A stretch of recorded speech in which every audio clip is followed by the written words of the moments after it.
Bonjour à tous. Malgré la levée de boucliers du gouvernement, les appels à la retenue et au sens du patriotisme du président de l'Assemblée nationale, il s'est bel et bien tenu à Genève, samedi après-midi, une manifestation contre le président de la République du Cameroun. Les échos de cette vive protestation font la une de la presse internationale. À la une du journal Sputnik, une brève visite privée du président camerounais en Europe met le feu aux poudres. Le site d'information de la télévision suisse constate que plus d'une centaine de Camerounais protestaient samedi sous bonne garde contre la présence du président de leur pays à Genève. 4 heures après le début de la manifestation, les opposants ont tenté à plusieurs reprises de forcer le cordon policier qui mène à l'hôtel intercontinental. Des forces de l'ordre ont répondu à coups de canon, de grenades et de gaz lacrymogène. La manifestation contre Paul Biya tourne à l'émeute, titre la Tribune de Genève. Selon ce journal, ses opposants accusent la Suisse de protéger un chef d'État qu'ils jugent responsable de la malgouvernance, du bilan désastreux de la crise anglophone, du recul des droits civiques et libertés politiques et des dérives totalitaires. À l'écart de ce groupe de manifestants, ce journal genevois note que plusieurs Camerounais favorables au chef de l'État dénonçaient des anarchistes en présentant Paul Biya comme le meilleur président. Dans les colonnes de la presse camerounaise, le journal à capitaux publics a qualifié cette manifestation d'antipatriotique et relayé à sa une les propos du porte-parole du gouvernement condamnant des actes qui portent atteinte à la personnalité du président de la République, aux institutions qu'il incarne et à l'image du Cameroun. Selon le quotidien Émergence, cette attitude du gouvernement appelant à la retenue et au calme trahit un manque de sérénité et une panique. Au lendemain de cette manifestation contre le chef de l'État à Genève en Suisse, des questions fusent. Comment qualifier cette protestation des activistes de la diaspora ? S'agit-il d'un cri d'alerte sur la détérioration de la situation politique ou alors un acte antipatriotique ? Parmi les revendications de cette diaspora, il y a entre autres la résolution de la crise anglophone, la libération de tous les prisonniers politiques, les exigences de transparence sur la gestion des fonds de la CAN 2019 et du Covid-19, l'amélioration des conditions de vie des Camerounais. Que valent ces revendications dans un contexte politique où des tensions s'exacerbent au fil des jours? Entre le pouvoir et l'opposition, il se dessine également un bras de fer sur le système électoral. Des leaders de la plateforme des partis politiques, des organisations de la société civile ont adopté cette semaine un document d'amendement du code électoral actuel pouvant garantir un minimum de consensus autour du système électoral. Après ce travail technique, le gouvernement sera-t-il prêt à intégrer ces propositions pour éviter de nouvelles contestations électorales? Ces questions brûlantes de l'actualité constituent l'ossature de droit de réponse. Mesdames, Messieurs, bienvenue dans cette émission où le choc des idées fait jaillir la lumière. Et pour cette nouvelle édition de Droit de réponse, je reçois sur ce plateau Maître Joseph Lavoisier-Tsapi, maire adjoint à Bafoussam Ier, cadre politique du SDF. Il fait partie du Conseil juridique national de cette formation politique. Maître Lavoisier-Tsapi, bonjour. Bonjour Cédric, bonjour à tous les copanélistes. Je voudrais adresser un bonjour spécial à notre secrétaire général, l'honorable Jean Tsomelou, qui en ce moment est en train de lancer un gigantesque meeting de remobilisation, de redynamisation des structures du SDF à Bouda. À partir de là, il va parcourir tout l'Ouest et même parcourir les autres régions du Cameroun pour redonner au SDF le souffle nouveau qu'il lui faut pour aller à de nouvelles conquêtes. Donc je souhaite un très bon meeting à mes camarades. J'aurais bien pu être là, mais les exigences de la lutte pour la démocratie ne m'ont pas permis à être là. Je leur souhaite un très bon meeting et je crois que les prochaines étapes, je serai de tout cœur avec les autres militants du SDF. Merci d'être avec nous ce dimanche sur le plateau de Droit de réponse. Il est également avocat au barreau du Cameroun depuis plus d'une trentaine d'années, militant du RDPC. Maître Emmanuel Pincy est avec nous. Maître Emmanuel Pincy, bonjour. Bonjour Cédric et bonjour à vous millions téléspectateurs, je tiens d'abord à adresser mes salutations à mon ami et confrère Sapi, que j'aime beaucoup. Merci, grand frère. Que je respecte, bien que nous ayons des opinions politiques qui soient différentes, mais il nous arrive de temps en temps d'avoir des points de convergence. Je tiens également à saluer tout le plateau, le panel, et je voudrais dire que nous allons ici, dans cette affaire aujourd'hui, le faire avec beaucoup de sérieux, pour expliquer ce qui se passe réellement en Suisse, tout en vous disant quelque chose que, lorsque j'ai été à Genève, il y a à peu près 30 ans, il y a une procédure qui s'appelle attentat à la paix des morts. Ça veut dire que vous ne pouvez pas aller même manifester dans un cimetière, comme souvent font des gens. Vous allez, par exemple, ceux qui vont porter atteinte, dégrader les cimetières juifs et autres, il y a une procédure pour poursuivre ceux qui atteintent à la paix des morts. Et nous parlerons de cette manifestation plutôt contre le chef de l'État, c'est le fil Ariane de cette émission. Sur le plateau de droit de réponse, un cadre politique du mouvement pour la renaissance du Cameroun, Pierre-Emmanuel Bignam est avec nous. Pierre-Emmanuel, bonjour. Bonjour Cédric, bonjour à tous mes compagnons, bonjour aux millions de téléspectateurs de l'émission dominicale Star du Cameroun de l'Afrique centrale, droit de réponse, et bonjour également à toute la diaspora camerounaise. Je vais planter le décor sur ce plateau pour préciser que je représente le mouvement pour la renaissance du Cameroun, qui est un parti politique, un parti républicain et responsable. Je ne suis ni de près de loin le représentant d'un mouvement syndicaliste ou d'un mouvement, je veux dire, d'activistes sur ce plateau. Et cela valait la peine que ça soit précisé avant qu'on ne poursuive le débat. Sur le plateau de droit de réponse ce dimanche, il est éditorialiste quotidien, La Nouvelle Expression, et consultant sur droit de réponse. Edmond Kamga est avec nous. Edmond, bonjour. Bonjour Cédric Moufélé, je salue tous les co-panélistes. Je renouvelle une fois de plus mes amitiés sincères et cordiales aux millions de téléspectateurs fidèles de cette émission, ainsi que ma sincère affection. Je dis bonjour à tous les Camerounais et Camerounaises de la diaspora, ainsi qu'à tous les citoyens du monde, y compris tous les Africains qui sont fidèles à cette émission.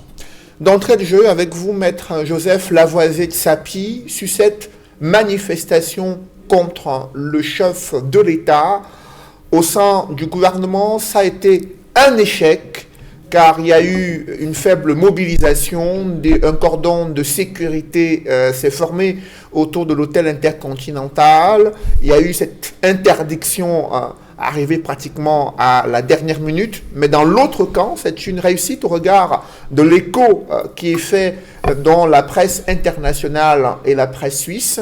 Quel regard portez-vous sur cette manifestation qui s'est tenue à Genève, à quelques pas de l'hôtel Intercontinental où séjournerait le chef de l'État, Paul Biya? Je pense que la manifestation des Camerounais de la diaspora hier à Genève a été un retentissant succès. Un retentissant succès parce que le simple fait que les Camerounais se mobilisent pour exprimer ce qu'ils pensent de la gouvernance dans notre pays, c'est déjà un succès. Un succès parce que nous sommes quand même dans un pays où la liberté d'expression se vit et n'est pas étouffée comme au Cameroun. Une telle manifestation n'aurait jamais eu lieu au Cameroun. Vous savez ce qui se passe actuellement avec les militants du MSC, dont beaucoup sont en prison juste parce qu'ils se sont exprimés dans la rue en réclamant la fin de la guerre dans le Nozo, en réclamant un bon code électoral, etc. Il y en a qui sont en prison. Nous avons 7 militants du MRC en prison à Bafoussam qui comparaissent devant le tribunal militaire pour avoir exprimé leur opinion. Donc je pense que le président Paul Biya en Suisse était face à ses compatriotes. Et c'est des Camerounais. La plupart de ces citoyens, j'ai remarqué beaucoup de ces citoyens qui se mobilisent constamment quand Paul Biya se déplace en Suisse. Je les ai remarqués pourquoi? Parce que j'ai reconnu les étudiants parlementaires de 1990 qui avaient exprimé leur soutien à la création du SDF, qui ont été exclus de l'Université du Cameroun. Pour avoir soutenu la création d'un parti politique, ils ont été exclus des universités du Cameroun. Ils étaient obligés de s'exiler. D'autres qui étaient pourchassés par les services secrets de l'État et qui risquaient d'être éliminés physiquement, se sont également exilés et n'ont plus jamais eu la possibilité de revenir au Cameroun. Et dans la marche du Cameroun vers le semblant de démocratie qu'on dit que nous avons dans notre pays aujourd'hui, il y a beaucoup d'autres étudiants qui ont été exclus des universités d'État parce qu'ils réclamaient les meilleures conditions des enseignements dans les universités, parce qu'ils défendaient les droits des étudiants à fréquenter dans des conditions dignes. Alors ils ont été exclus, ils se sont retrouvés à l'extérieur. Comment croyez-vous que ces Camerounais, qui ont été victimes des injustices les plus inadmissibles, qui ont été victimes de la répression de leurs opinions, de la répression dans la revendication des droits légitimes, que l'État a reconnu parfois légitimes, comment croyez-vous qu'ils soient contents quand ils se retrouvent là-bas? La deuxième chose, c'est que la revendication des militants de la diaspora, c'est un succès. Pourquoi? C'est un succès parce que ces Camerounais de la diaspora poursuivent le combat que nous menons au Cameroun, au risque de nos vies. Le combat pour la démocratie dans notre pays. Ce que nous faisons au Cameroun, eux, ils le prolongent ailleurs. Et je crois qu'on ne doit pas dire que ces Camerounais-là, c'est des activistes, c'est des terroristes, ou ça, ou ça. Le président de la République exerce un mandat public. Il est un peu l'employé du peuple camerounais. Il est l'employé, il est au service du peuple camerounais. Et dans toute démocratie, le chef de l'État, il a des droits. Il a droit à un congé annuel comme tout employé. Si le chef de l'État prend son congé, qu'on dise aux Camerounais que le chef de l'État a pris un congé qui va de tel jour à tel jour. Pendant son absence, tel va assumer la charge de l'État. Les Camerounais doivent le savoir. Si le chef de l'État est malade, la maladie du chef de l'État, ce n'est pas un crime. Ça ne doit pas être non plus un secret d'État. S'il va pour des soins, il faut le dire, le président de la République se déplace pour une semaine pour des soins médicaux. Les Camerounais doivent savoir si leur chef d'État se porte bien ou mal. C'est un devoir d'informer les Camerounais.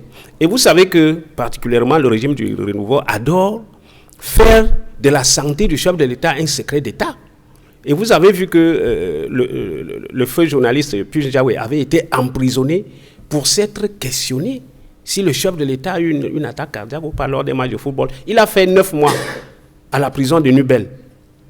Et c'était regrettable. Donc je pense que cette manifestation-là, c'est des patriotes qui s'adressent à leur chef de l'État. Et à mon sens, ce que le gouvernement devait faire, parce qu'on vous parle du droit de l'homme, on vous parle du droit du chef de l'État, personne n'a contesté ce droit-là. Mais si des Camerounais de l'extérieur sont mécontents, il faut que le chef de l'État les reçoive. Qu'on leur dise, faites une délégation, vous qui êtes fâchés, venez, on discute sur quoi vous êtes fâchés, et puis on voit quelles sont les solutions. Donc, on va parler de ces sujets qui fâchent entre la diaspora et le gouvernement camerounais, mais avant, j'aimerais avoir la réaction d'Edmond Kamgia. À la une du journal Cameroun Tribune vendredi, c'était une manifestation contre le chef de l'État qualifié d'antipatriotique en reprenant un condensé du communiqué du ministre porte-parole du gouvernement, René Emmanuel Sadi, estimant que ceux qui s'attaquent au chef de l'État s'attaquent au Cameroun et ternissent l'image du pays. Comment avez-vous apprécié entre ce qualificatif accordé à cette manifestation et le fait qu'elle se soit tenue samedi soir? D'abord, le qualificatif qui est donné à cette manifestation par le quotidien Cameroun Tribune ne nous surprend guère. Cela correspond à sa ligne éditoriale. C'est un journal pro-gouvernemental qui accompagne et relaie les propos et les actions du gouvernement. Quand ils disent que c'est une manifestation antipatriotique, libre à eux. Vous savez, chaque média a sa ligne éditoriale. Mais ce qu'il faut dire derrière les termes antipatriotique ou patriotique, c'est de dire en réalité que nul n'a le monopole du patriotisme. Ce n'est pas parce que des Camerounais de l'extérieur, de la diaspora, manifestent qu'il serait antipatriotique. Mais c'est quoi donc le patriotisme? C'est l'amour de la patrie. La manifestation est un droit fondamental que l'on l'exerce au Cameroun ou ailleurs, et notamment dans les pays d'accueil qui sont des démocraties bien connues dans le monde. Dans les systèmes, dans tous les ouvrages de systèmes et traités politiques, on sait que les démocraties européennes sont suffisamment plus avancées que les démocraties en Afrique. Donc, en réalité, il y a un questionnement à faire sur la notion de patriotisme. Nul n'a le monopole du patriotisme et on ne peut pas qualifier un autre Camerounais parce qu'on ne partage pas son opinion en disant qu'il est antipatriotique. Parce que j'ai tendance à lire et à entendre de certains militants du RDPC, quand ils parlent du patriotisme ou de l'antipatriotisme, ils donnent l'impression qu'on est patriote lorsque on obéit et on suit tout ce que le président national du RDPC dit, qui par ailleurs est président de la République. Et cette confusion renforce l'amalgame, qui fait en sorte qu'on a du mal à saisir. Si, lorsque les Camerounais critiquent de manière acerbe ou critique, interpelle le chef de l'État, c'est le président national du RDPC ou le président de la République. Donc cette confusion qui est entretenue ne facilite pas une meilleure compréhension de la notion de patriotisme. Mais en réalité, le patriotisme, c'est l'amour de la patrie.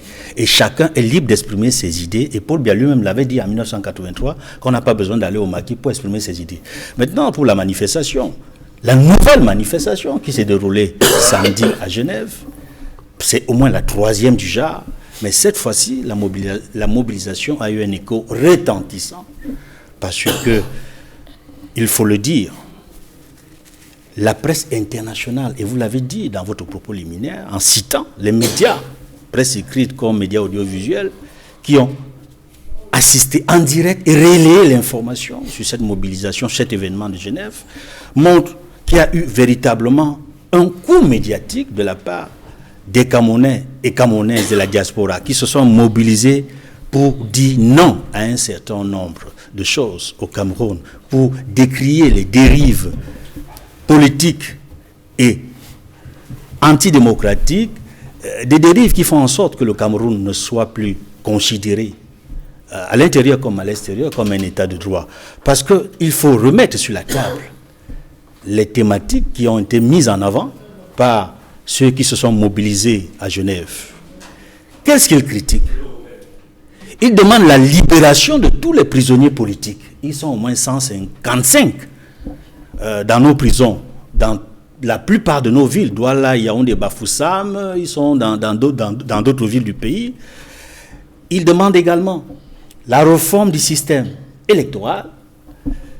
Ils demandent la fin de la guerre dans le nord-ouest et le sud-ouest, et la résolution pacifique, n'est-ce pas, de la crise anglophone. Ils demandent et souhaitent également qu'il y ait un audit sur l'organisation de la Coupe d'Afrique des Nations qui a glissé, parce que cette CAN, qui aurait dû être organisée en 2019, a glissé pour peut-être, je préfère bien dire peut-être, janvier 2022, parce que toutes les conditions ne sont peut-être pas encore réunies et la CAF n'a pas encore dit son dernier mot pour l'organisation de la CAN qui devrait se dérouler en janvier 2002.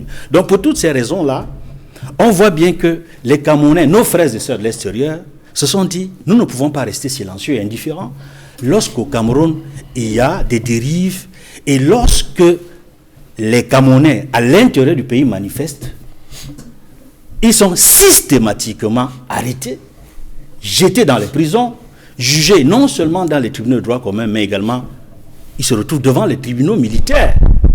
Et on voit bien, quand je disais tantôt, plus de 150 personnes emprisonnées pour avoir eu soit l'intention de marcher et ont été arrêtés ici et là, dans leur maison, dans des enceintes privées ou publiques, mais d'autres qui ont marché pour les raisons que j'ai évoquées tantôt et pour lesquelles les Camerounais et Camerounaises de la diaspora ont dit non en manifestant de manière bruyante à Genève devant l'hôtel intercontinental où ils ont pu faire passer le mot.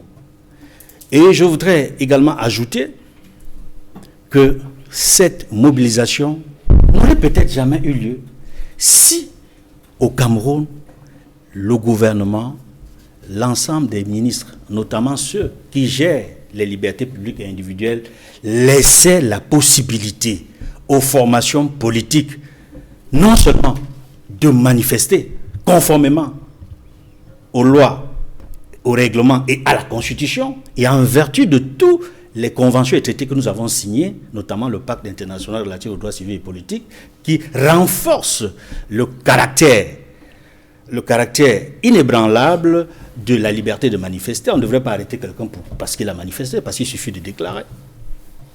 Et même si ce n'était pas déclaré, parce que l'article 45 de la Constitution au Cameroun fait en sorte que les traités et conventions, lorsqu'ils entrent en vigueur, ont une autorité supérieure aux lois, on n'aurait jamais dû arrêter qui que ce soit. Il y a le deuxième point, c'est que les partis politiques ne peuvent même pas se réunir librement, y compris dans leur siège.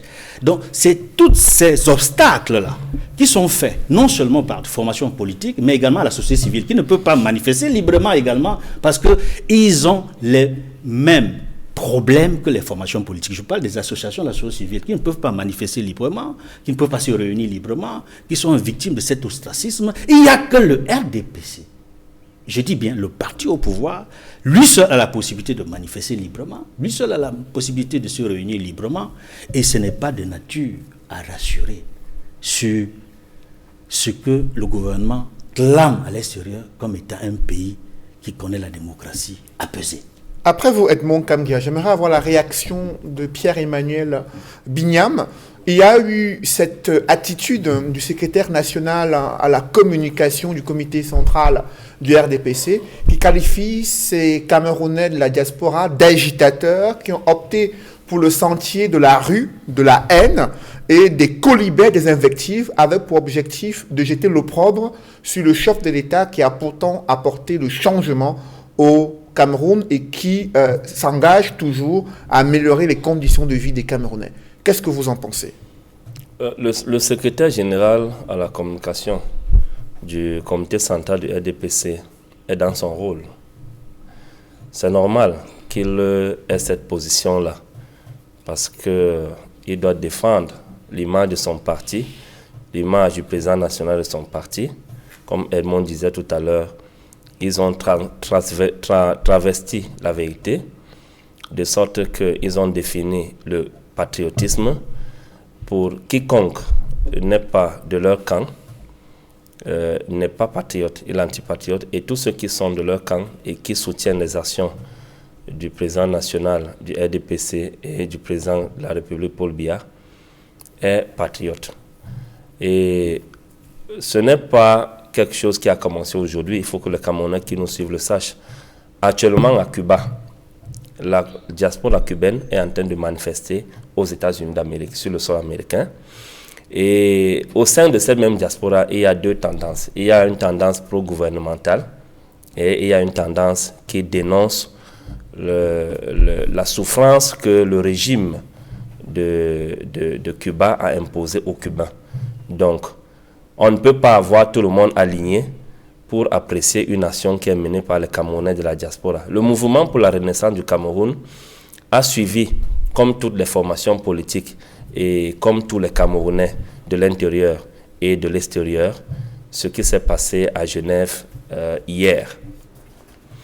La première chose que je vais dire ici, c'est que c'est une situation triste parce que il y a une parole qui dit, une parole biblique.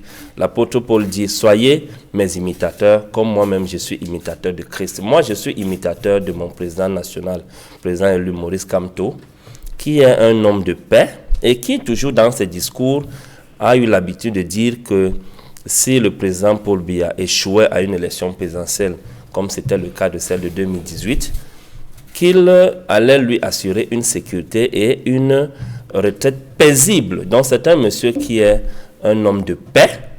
Le mouvement pour la renaissance du Cameroun n'est pas un parti politique qui prône la violence. Donc c'est une situation quand même qui est déplorable. Moi je préfère le dire ici d'emblée avant d'avancer, parce que s'il est avéré que le président Paul Biya est allé en Europe pour des raisons sanitaires, c'est-à-dire que humanitaires, il est libre d'aller se soigner où il veut dans le monde entier. Il est libre de prendre ses congés où il veut dans le monde entier, comme il veut, quand il veut. Et de même que les Camerounais, que ce soit de l'intérieur de la diaspora, sont également libres de manifester leur ras-le-bol comme ils veulent, où ils veulent et quand ils veulent, selon ce que la Constitution de notre pays le permet, parce que les manifestations sont un acte constitutionnel. C'est une expression de la démocratie. Alors, il faut que les Camerounais qui nous suivent sachent également que ce que nos frères de la diaspora sont en train de faire n'est pas nouveau sous les cieux. Ce n'est pas nouveau.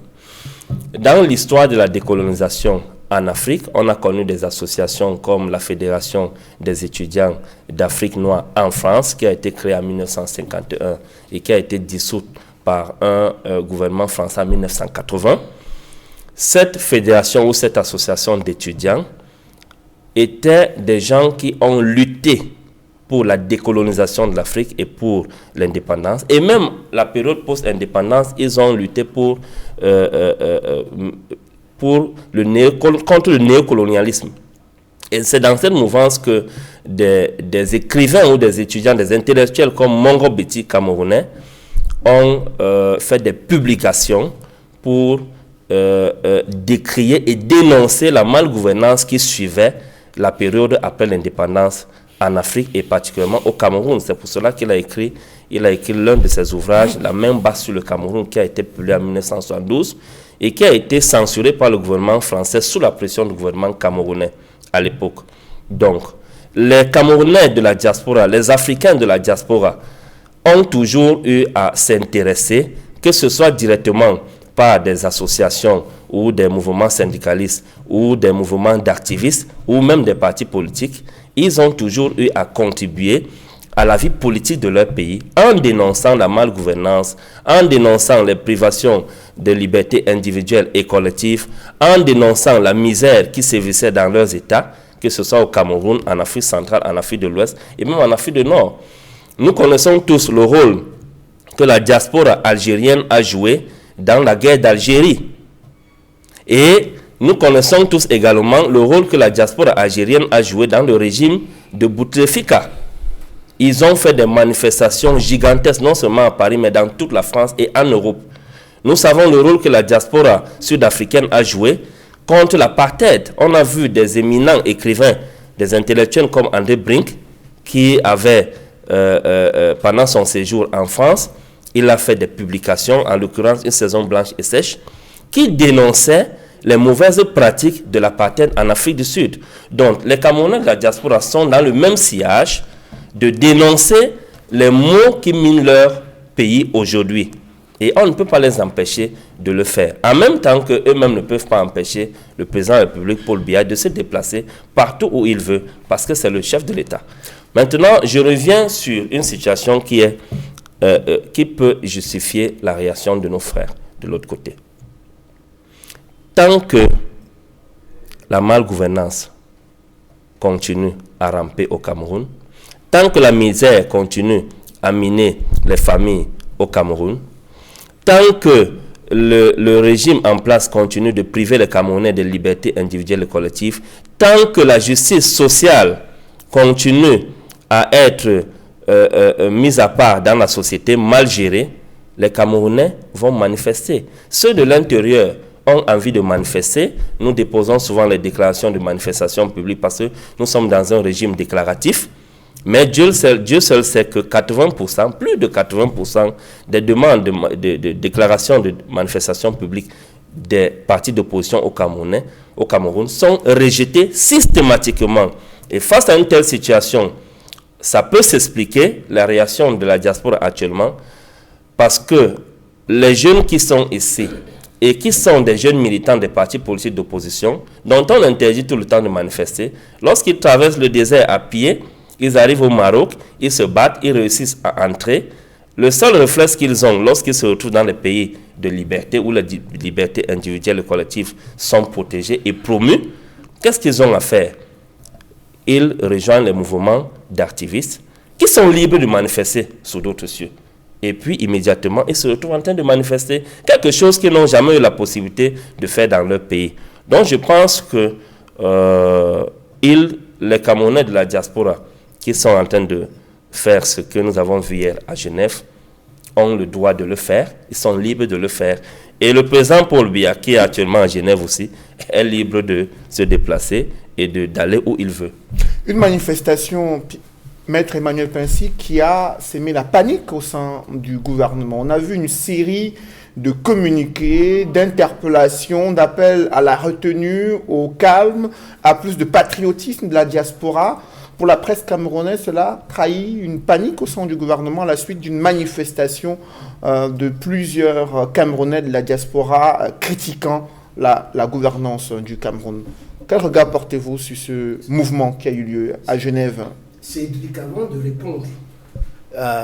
Je voudrais dire que la parole est donnée à la défense, puisque nous avons eu un réquisitoire de 35 minutes.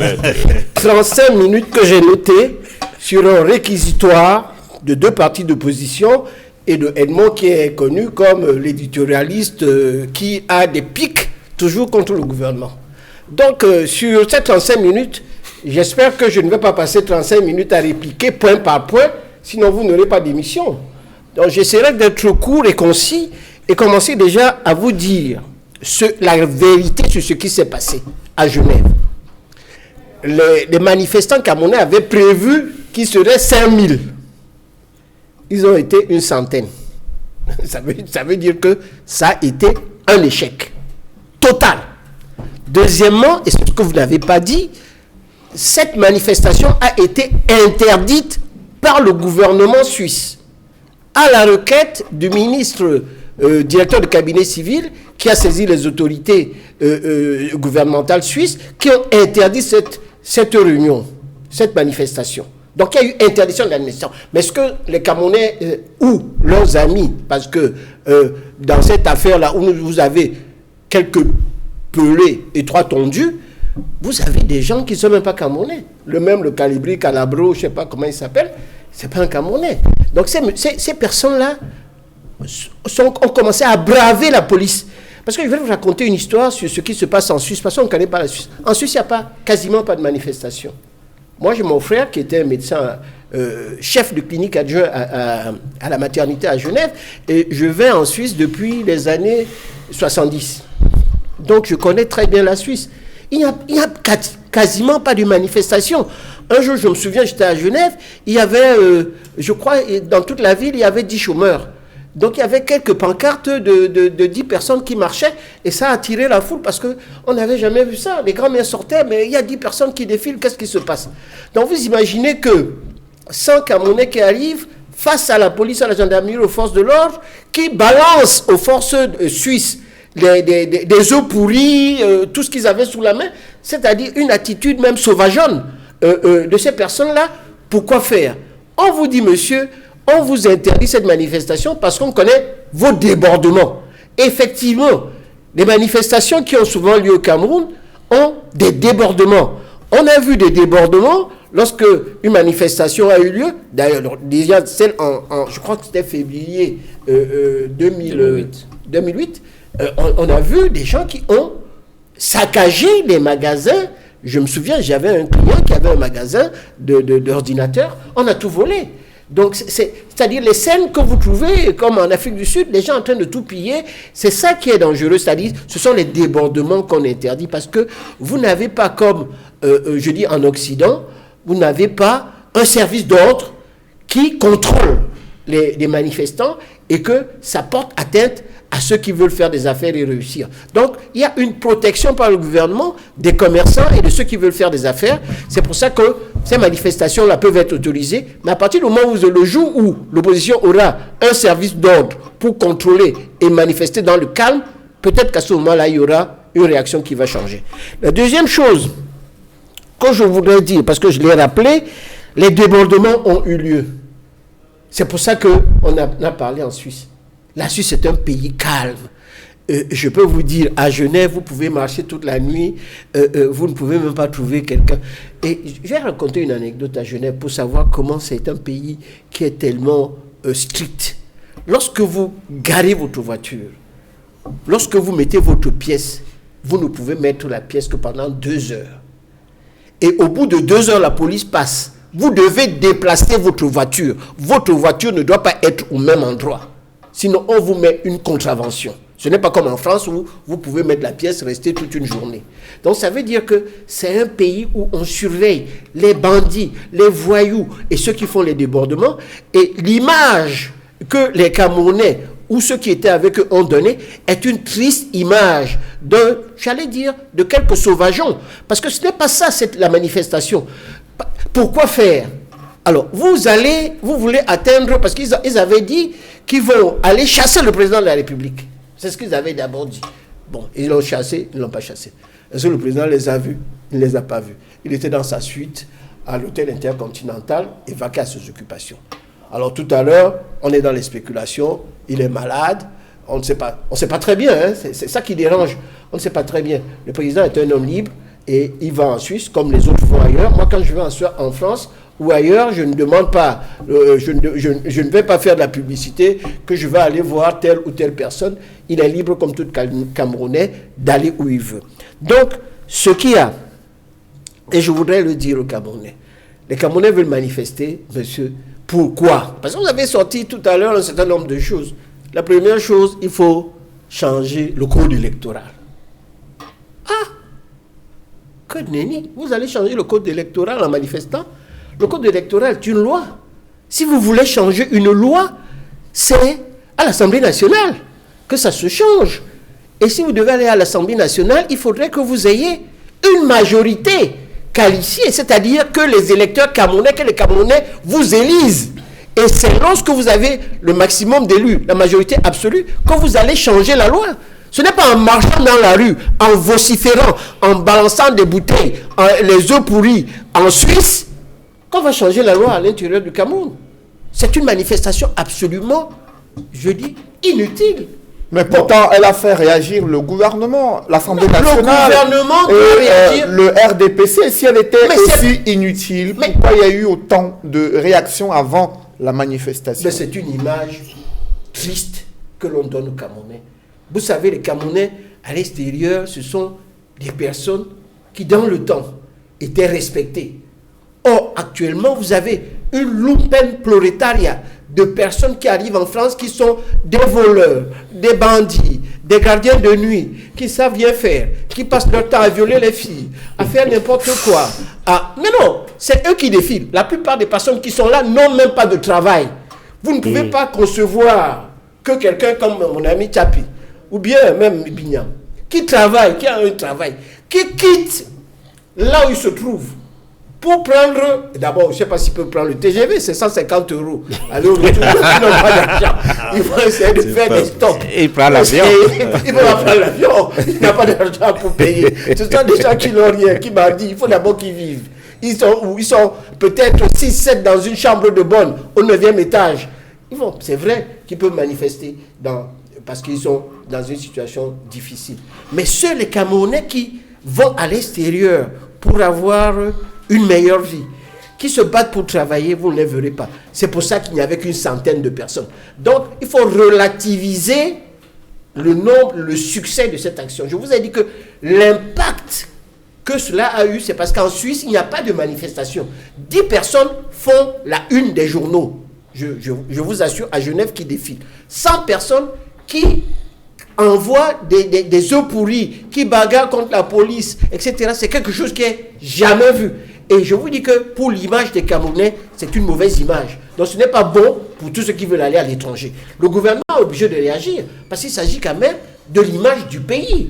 Bon, vous voulez changer le régime, mais allez aux élections et gagnez. Ce n'est pas avec les 3,34% que le SDF a eu qu'il y aura du changement.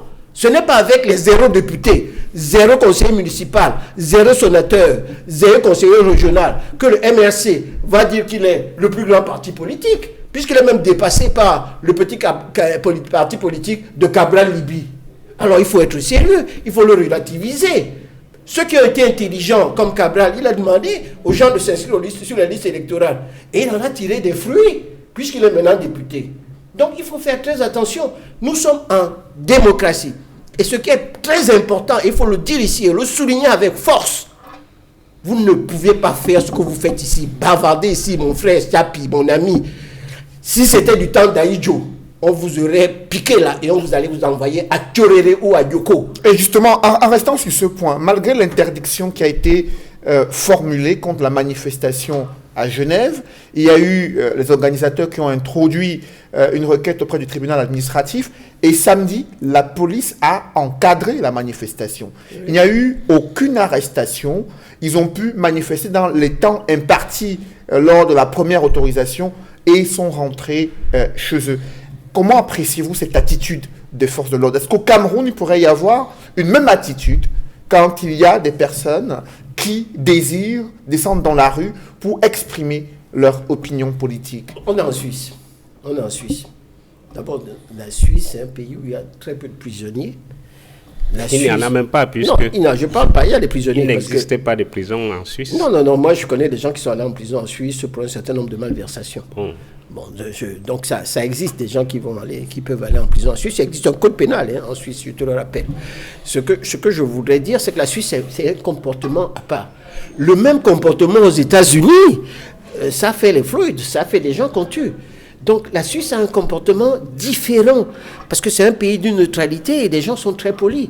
Ils n'ont jamais vu ça et ils n'ont pas l'habitude. Je vous dis que même les policiers étaient interloqués par autant de violence des Camerounais. Qu'est-ce qu'ils avaient à faire contre les policiers suisses? Les policiers suisses ne faisaient que suivre les règles du gouvernement. Ne dis pas qu'il n'y a pas eu... Il y a eu des personnes qui ont été interpellées, mais on ne les met pas en prison. On prend, on les identifie, après on va les exploiter, on les laisse. C'est comme ça le comportement de la Suisse. C'est différent d'un certain nombre d'autres pays. Aux États-Unis, vous balancez des œufs aux forces de l'ordre, vous pouvez avoir 20 ans de prison.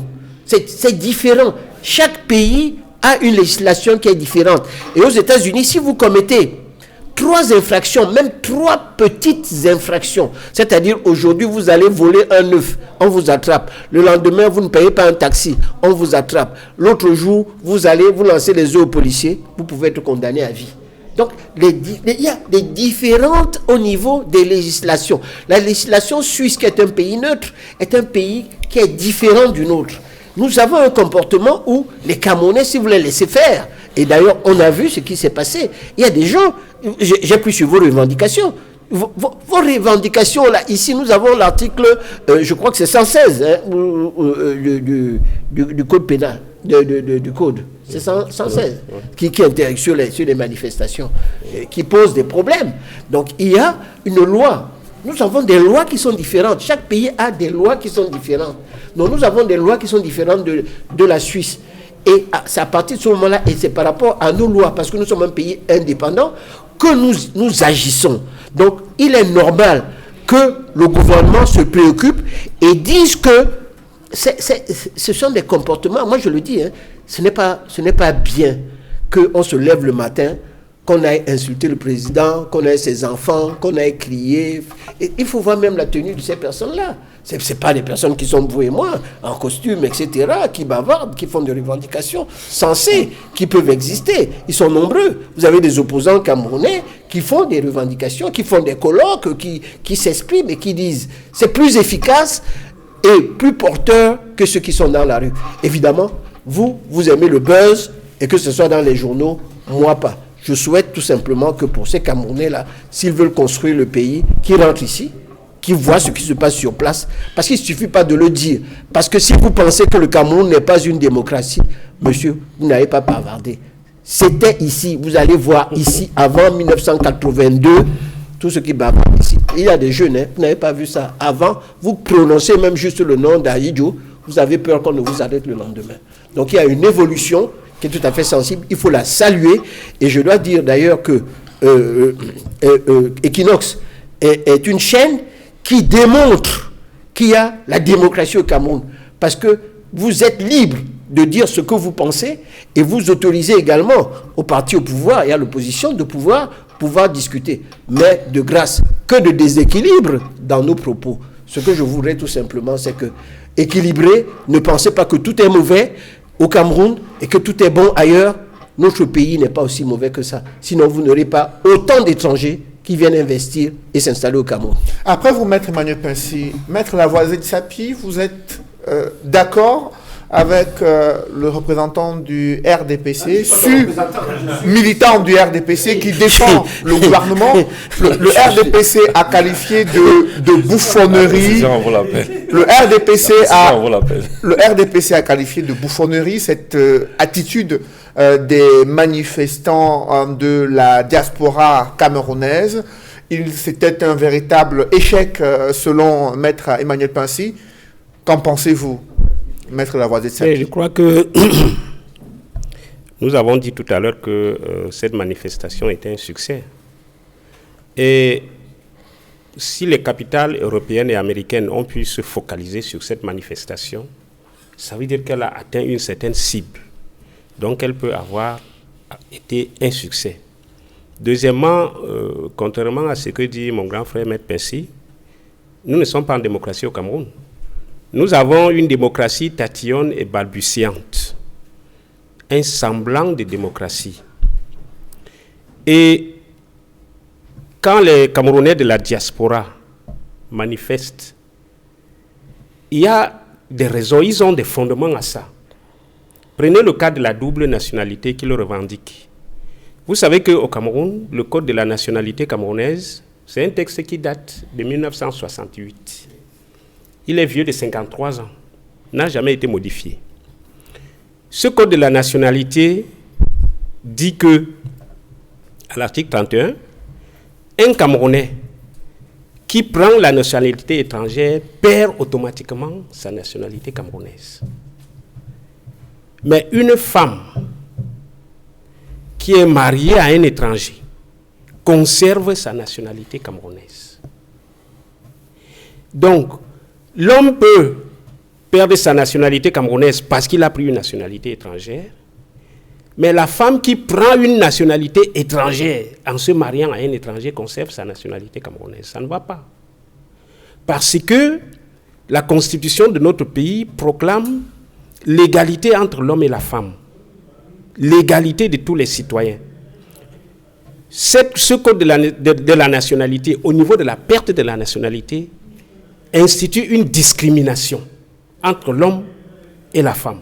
Et nous avons présentement au gouvernement des membres du gouvernement qui ont pris la nationalité française, mais qui sont maintenus au gouvernement alors qu'ils n'ont plus la nationalité camerounaise. Vous avez au Cameroun un ambassadeur itinérant à la présidence de la République qui a pris la nationalité française, mais qui est nommé ambassadeur itinérant à la présidence de la République. Donc on le considère comme Camerounais. C'est pour dire que quand ça convient au RDPC, on peut violer la loi sur la nationalité. Quand ça ne lui convient pas, si vous êtes de l'opposition, on vous fait appliquer toute la rigueur de la loi, ce qui n'est pas normal. Nous ne sommes plus en démocratie à partir de ce moment-là. Le RDPC a organisé au Cameroun le forum de la diaspora. Le gouvernement a invité les fils des pilleurs de la République. Vous venez faire le théâtre à Yaoundé, on a prétendu qu'ils parlaient au nom de la diaspora. Mais ce qui est intéressant, c'est que ces Camerounais-là de la diaspora, invités par le régime, ont insisté pour qu'on institue au Cameroun le principe de la double nationalité. Parce que vous savez que nos frères de l'extérieur qui prennent les nationalités de leur pays d'accueil, généralement c'est pour avoir un bon travail, un bon salaire. Et l'argent qu'ils gagnent, ils le réinvestissent dans notre pays.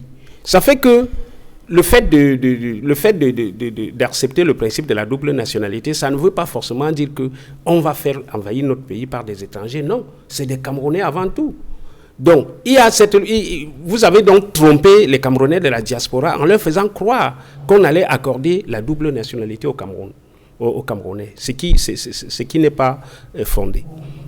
Lorsque la diaspora revendique un meilleur code électoral, moi je pense qu'au Cameroun, et nous l'avons dit dans les précédentes émissions, il est surprenant que notre président de la République soit l'unique à ne pas accueillir ses opposants, soit l'unique chef d'État à ne jamais discuter avec sa société civile.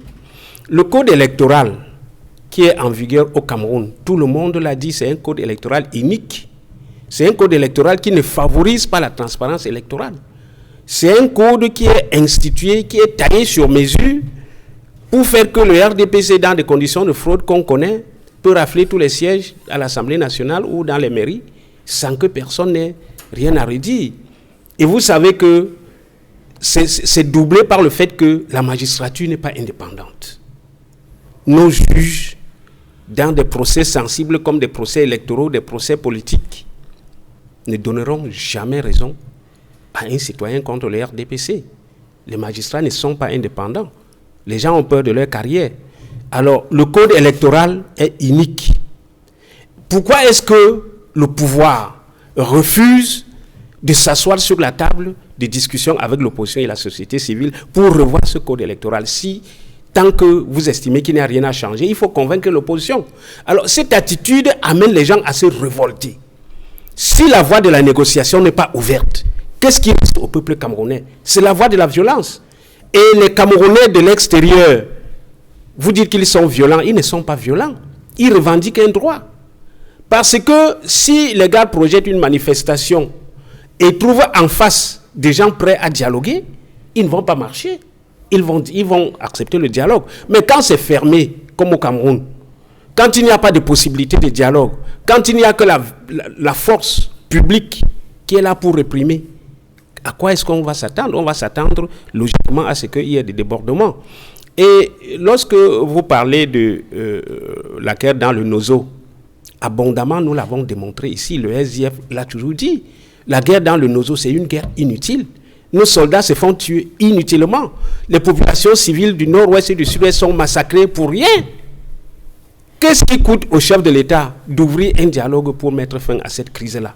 Et si les Camerounais le revendiquent et le disent, c'est de leur droit le plus absolu de dire à leur président, vous avez, vous, la possibilité, parce que c'est Paul Biya qui a déclaré la guerre aux anglophones, vous avez la possibilité de mettre fin à cette crise, que les Camerounais de la diaspora le disent au chef de l'État, je ne vois pas le crime qu'il y a là-dedans. Après vous, et donc, je pense que, au-delà de ce que les journaux gouvernementaux ou les représentants du gouvernement ont dit, il s'agit une fois de plus de la preuve de la malgouvernance qui ruine notre pays. Et cette malgouvernance, c'est ça qui a poussé ces gens à l'extérieur. Vous avez au Cameroun des gens qui ont un master 2 et qui sont moto-taximan. Grand frère, j'aimerais bien voir votre fils titulaire d'un master 2 et puis être conducteur de moto. Qu'est-ce que ça vous renvoie comme image? Ce monsieur, vous croyez qu'il est fier de faire ce travail? C'est un monsieur qui est violent. Violent parce que le système a fait de manière que, même s'il est brillant, il passe un concours, on va l'écarter. Est-ce qu'on peut au profit de ceux on peut répondre sur vos thèmes, parce que si vous débordez tous les thèmes, et que Bignam parle, et que je parle, et parle, je veux dire que... vous avez parlé de la nationalité, fait qu'on réponde point par point. Les revendications voilà, parce que de la diaspora, c'est des revendications fondées. Je m'excuse. C'est les mêmes revendications que l'opposition porte depuis à l'attention du pouvoir, qui ne veut rien écouter. Alors justement, après vous, Edmond Kamdia, au sein du RDPC, on estime que cette manifestation n'a pas porté le fruit escompté par les organisateurs et que les revendications n'ont pas une légitimité, vu qu'elles sont portées à l'extérieur. Elles devraient plutôt être inscrites dans le cadre des institutions républicaines. Qu'est-ce que vous en pensez? Avant de répondre à cette question, je voudrais dire une ou deux choses par rapport à la première sortie de Maître Pensy, que je respecte beaucoup. Il a dit deux choses que je n'ai pas appréciées, parce que ça ne lui ressemble pas de parler en ces termes. Il a dit que Calibro n'était pas camerounais. Il a ensuite dit que la diaspora camerounaise qui a marché était constituée de violeurs, de voleurs, de sans-emploi, de chômeurs et autres. Non. Vous avez travaillé et vécu en Europe, en France notamment. Vous savez que cette caricature ne correspond pas à l'image que l'on peut donner des Camerounais à l'extérieur. Non, pas tous. Ils sont infirmiers, ils sont médecins, ils sont ingénieurs. Ils n'ont pas défilé. Les ingénieurs n'ont pas défilé. Il n'y avait aucun ingénieur. Maître Pensy. Voilà. Ceux qui travaillent n'ont pas... Non, je voudrais quand même vous couper pour vous dire que je connais les Camerounais sérieux qui sont en France, et il y en a dans de bonnes fonctions, et on en parlera tout à l'heure sur le code de la nationalité. Donc, ceux-là, je les respecte, et ils sont plus nombreux que vous ne croyez. Mais vous permettez que vous ne pouvez pas connaître toutes les professions qu'exercent tous ces manifestants. Non, mais c'est pas possible. C'est lui qui l'a dit. Il a reconnu. possible. C'est Scappi qui a dit qu'il a reconnu quelques étudiants qui manifestaient parce qu'ils étaient une centaine. Moi-même, j'en ai qui étaient reconnu. En 90, Moi-même, j'en ai reconnu. Qui sont partis Qui en travaillent. France. J'en Ils ai sont reconnu de qui grands travaillent. aujourd'hui. J'en ai reconnu qui travaillent. Alors, Edmond Et qui Kambi- ne correspondent pas au profil que vous Edmond avez Kambi a la parole. dessiné, caricaturé tout Il à l'heure. balance, vous êtes un monsieur bien élevé, comme Tapi, vous prenez les œufs, vous commencez à balancer à la police, ça n'a pas de sens. Maître Pincy, Edmond Kambi a la parole. Oui, je le laisse parler. Edmond, Mais allez-y. qu'il ne me cite pas, qui parle. Mais pensez, vous savez, quand vous déroulez, je ne vous interromps pas. Non, je m'excuse. Tout à l'heure, j'ai essayé de vous interpeller parce que vous avez dit des choses qui ne vous ressemblent pas. Non. Vous êtes quelqu'un de très poli, de courtois, qui dit des choses généralement justes. Mais ce que vous avez dit ne correspond pas à la réalité. J'ai reconnu des manifestants qui travaillent, Ok. qui ont des emplois, qui ne sont pas des voleurs, qui ne sont pas des violeurs. Et sur Calibri Calibro, vous ne pouvez pas dire qu'il n'est pas camerounais. Ça me rappelle un pseudo-universitaire qui a dit que le nom véritable Calibri Calibro n'était pas de souche camerounaise. Est-ce que c'est un nom? Sous faux débat. Non, ça c'est. Son nom, mais- J'allais dire, c'est un nom d'emprunt, Calibri Calibro. Il a un véritable nom. Bah, donnez-le. Il est originaire du littoral. Ah bon. Calibri Calibro, il est ça c'est son nom d'activiste. Il est originaire, un de ses parents est originaire du littoral. Quand vous sortez le problème de la nationalité, ça me rappelle la promesse faite en 2009 lors d'un de ses déplacements en France, notamment à Bordeaux. Le chef de l'État, le président Paul Biya, avait fait des promesses à la diaspora. Il leur avait dit, on va résoudre le problème de la double nationalité. Et ce problème, jusqu'à aujourd'hui, n'a pas été résolu. Et je vous prends à témoin. Vous étiez, n'est-ce pas, au grand débat national. Au grand dialogue. Au grand dialogue national. Je vous y ai vu, Oui. puisque je couvrais l'actualité. J'étais. Et il y a même toute une commission sur la diaspora. Il y a eu des recommandations qui ont été formulées. Mais aucune de ces recommandations concernant la diaspora n'a pu être concrétisée. Ça, c'est d'un. Maintenant, je voudrais vous dire que beaucoup de Camerounais, notamment des activistes, ont des noms d'emprunt ou des noms de guerre, on peut le dire ainsi. Ils ont le véritable nom. Vous ne pouvez pas, à partir de ce plateau, dire que tel ou tel n'est pas Camerounais. Parce que ceux-là, ils pourront vous répondre. Mais je sais que Calibri Calibro, il est Camerounais. Parce qu'il a grandi à Douala. Un de ses parents est Camerounais, originaire du littoral. Moi, je donne mon nom, hein. Pour répondre à la question qui était... Moi, je donne mon nom. Il a caché. Pour répondre à la question qui a été posée par Cédric Noufélé, je voudrais dire que la mobilisation que l'on a vue à Genève, qui a suscité cette réaction négative de la part du gouvernement, et le gouvernement est dans son rôle, puisqu'il ne peut pas apprécier que des questions qui concernent le Cameroun soient ainsi présentées à l'extérieur. Mais je vais vous dire une chose. Si le gouvernement camerounais avait écouté les formations politiques, qui a posé les mêmes problèmes que la diaspora, on n'en serait pas là. S'ils les avaient écoutés à travers un dialogue inclusif dont parlent les formations politiques, la société civile et même la communauté internationale, chaque fois que les ONG internationales réagissent ou alors les pays amis du Cameroun. Mais il y a une chose qui aurait pu être faite, et c'est ça que je ne comprends pas de la part du Cameroun. Voyez-vous, le chef de l'État se déplace. Ailleurs, dans d'autres pays, lorsque le chef de l'État se déplace, si c'est pour des soins de santé, il y a un communiqué qui est publié. Lorsque le président nigérian est allé à Londres se faire soigner il y a quelques années, chaque fois il y a eu un communiqué pour dire qu'il est allé se faire soigner à Londres pour des raisons de santé. Ça se passe dans d'autres pays africains ainsi, y compris en Europe. Mais au Cameroun, jamais le chef de l'État, quand il s'est déplacé pour des raisons de santé, on a vu un communiqué irrelatif. Ça, c'est d'un. Et de deux, arrivé à Genève, lorsque la manifestation a été annoncée, on a vu certains truffions de la jacquerie tribale s'agiter dans des trompettes,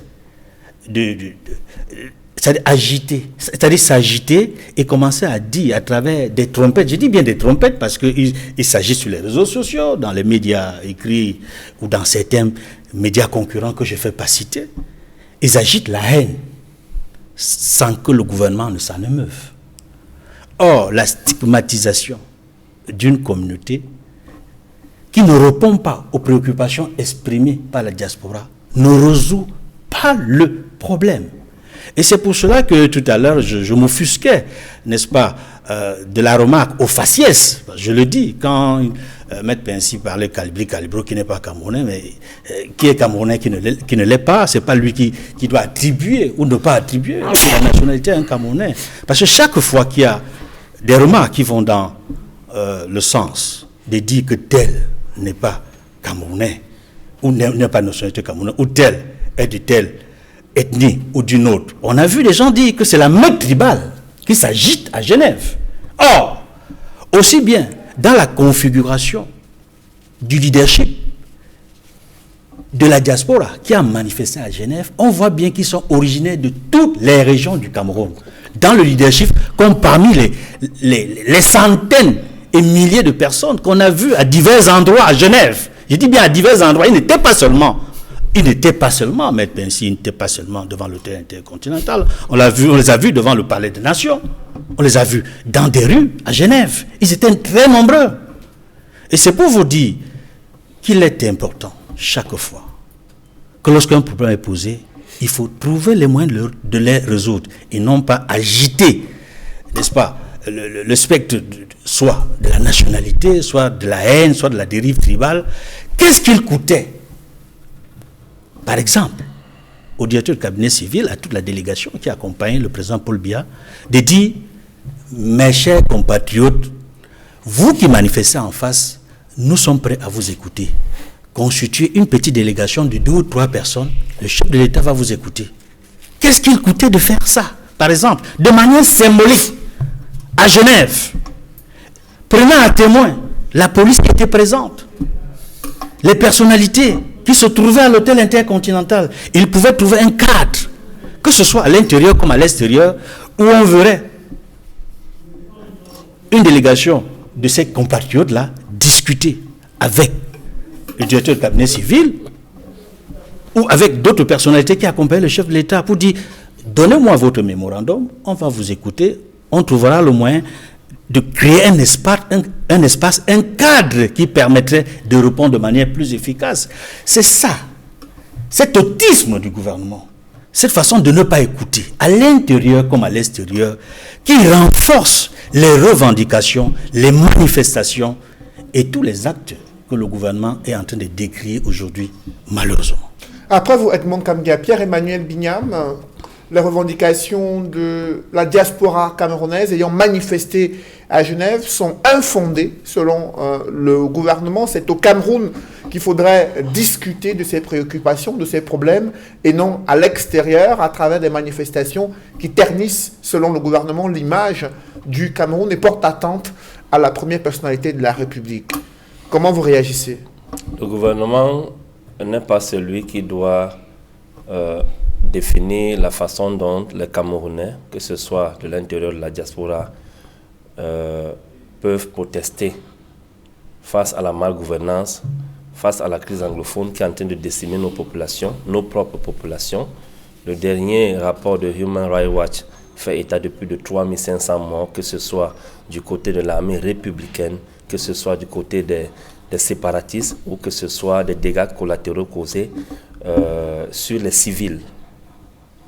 Ce n'est pas le gouvernement qui doit donner un calendrier de protestation au peuple camerounais où qu'il soit.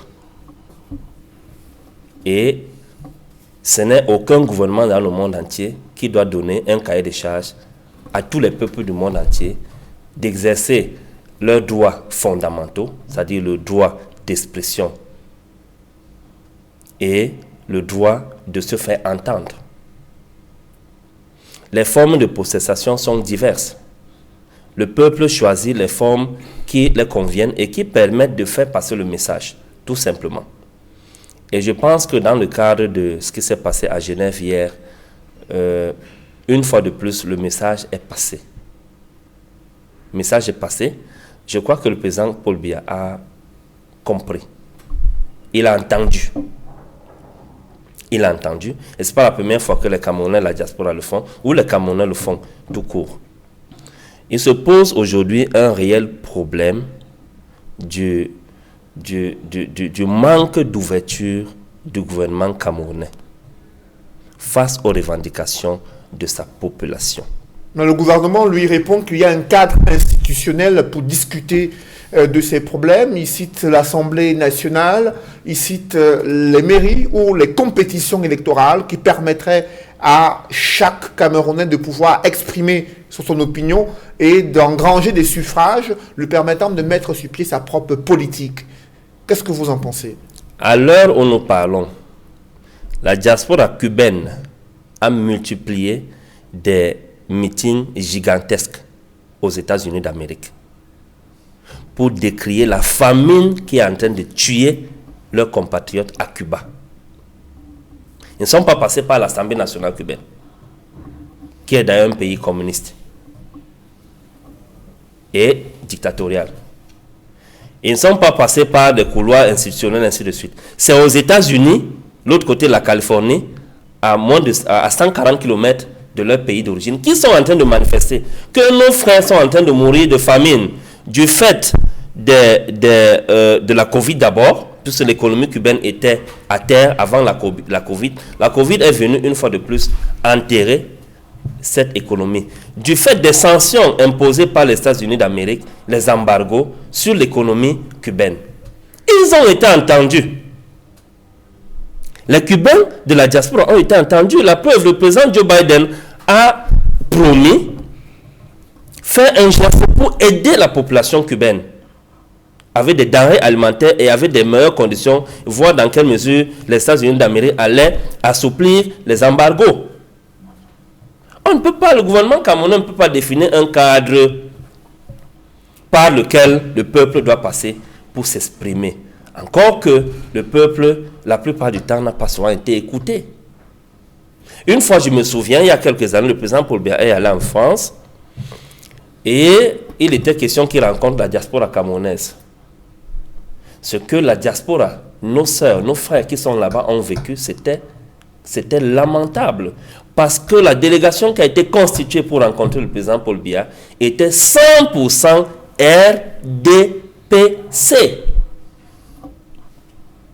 Peut-être que Maître Pensy ne le sait pas. 100% RDPC. Et c'est autant de choses que les Camerounais décrivent. Le président Paul Biya est devenu une propriété d'une minorité de Camerounais qui ne représentent même pas 0,01%, qui l'ont pris en gage en tant qu'institution et qui ont pris en otage tout le pays, toutes les richesses de notre pays, et ne permettent à personne d'autre d'accéder à cela, ni au président Paul Biya, qui est une institution, ni à la présidence de la République, ni aux biens de notre pays, ni à la fortune publique. Ils ont tout pris en otage. Mais à ce propos, Pierre-Emmanuel Bignam, le ministre de la Communication, indique que le chef de l'État n'est pas le chef d'un parti, n'est pas le chef d'un groupe, ni d'une communauté. Il est le chef de l'État, le président de tous les Camerounais. Est-ce que ça répond à votre préoccupation? Il faut d'abord dire que moi, je tiens à féliciter le ministre de la Communication, René Emmanuel Sadi, qui a modéré son discours sur les récentes sorties de la diaspora camerounaise. Parce qu'il y a quelques années, il qualifiait, que ce soit lui ou son prédécesseur, qualifiait la diaspora camerounaise de ce que malheureusement Maître Pensy a essayé de rééditer, voilà, cet après-midi, les qualifiait d'une diaspora irresponsable, bandits, voleurs, machin. Mais aujourd'hui, dans sa dernière sortie, il parlait de certains Camerounais. Certains Camerounais, et lorsqu'il revient en disant que le président Paul Biya n'est pas le président du RDP, c'est d'une formation politique, mais de tous les Camerounais. Vraiment, c'est bien. Il faut que les paroles du ministre de la Communication soient accompagnées par des actes. Il faut une réelle ouverture. Il faut que la stigmatisation soit mise de côté et cesse. Le fait de qualifier certains Camerounais de patriotiques ou d'antipatriotiques selon qu'ils sont proches du gouvernement ou qui décrit les exactions du gouvernement Il faut que tout cela soit mis de côté. Le tribalisme institutionnel organisé par le régime, il faut que tout cela soit mis de côté, parce que j'ai suivi dans les réseaux sociaux et j'ai vu des positions de certaines personnalités même de ce pays et d'éminents professeurs d'université qualifier tous ceux qui ont été à Genève de Bamileke. Donc il faut que ce comportement de stigmatiser les uns et les autres cesse. Ce sera des preuves que le gouvernement effectivement est en train de s'ouvrir. Nous avons vu quelqu'un qui est allé au domicile du président Maurice Kamto faire des déclarations, des insultes à l'encontre du professeur, ainsi de suite. Ce monsieur n'a pas été inquiété. Il a passé des heures devant le domicile de Kamto, l'insultant de toutes sortes d'insultes abjectes, lui et sa famille.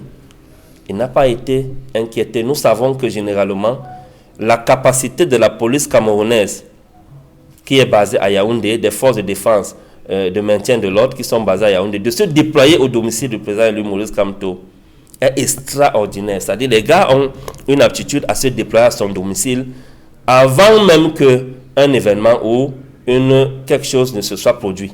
Dans un délai relativement court. Mais cette fois-là, ce personnage s'est pavané, a insulté le professeur Kamto, a dit des choses. Pendant des heures, il n'a pas été inquiété. Mais je suis quand même content de constater également que le lendemain, les forces de maintien de l'ordre ont fait un déploiement de ce côté-là. Donc je veux dire que à un moment donné, il ne faut pas que le régime continue à aiguiser la haine qui est en train de se vivre au Cameroun actuellement. La diaspora pose un problème que tous les Camerounais posent tous les jours. Nous, à l'intérieur, ici au pays, nous sommes étouffés. Effectivement, nous sommes étouffés. La vérité est que si le régime en place avait permis les manifestations publiques,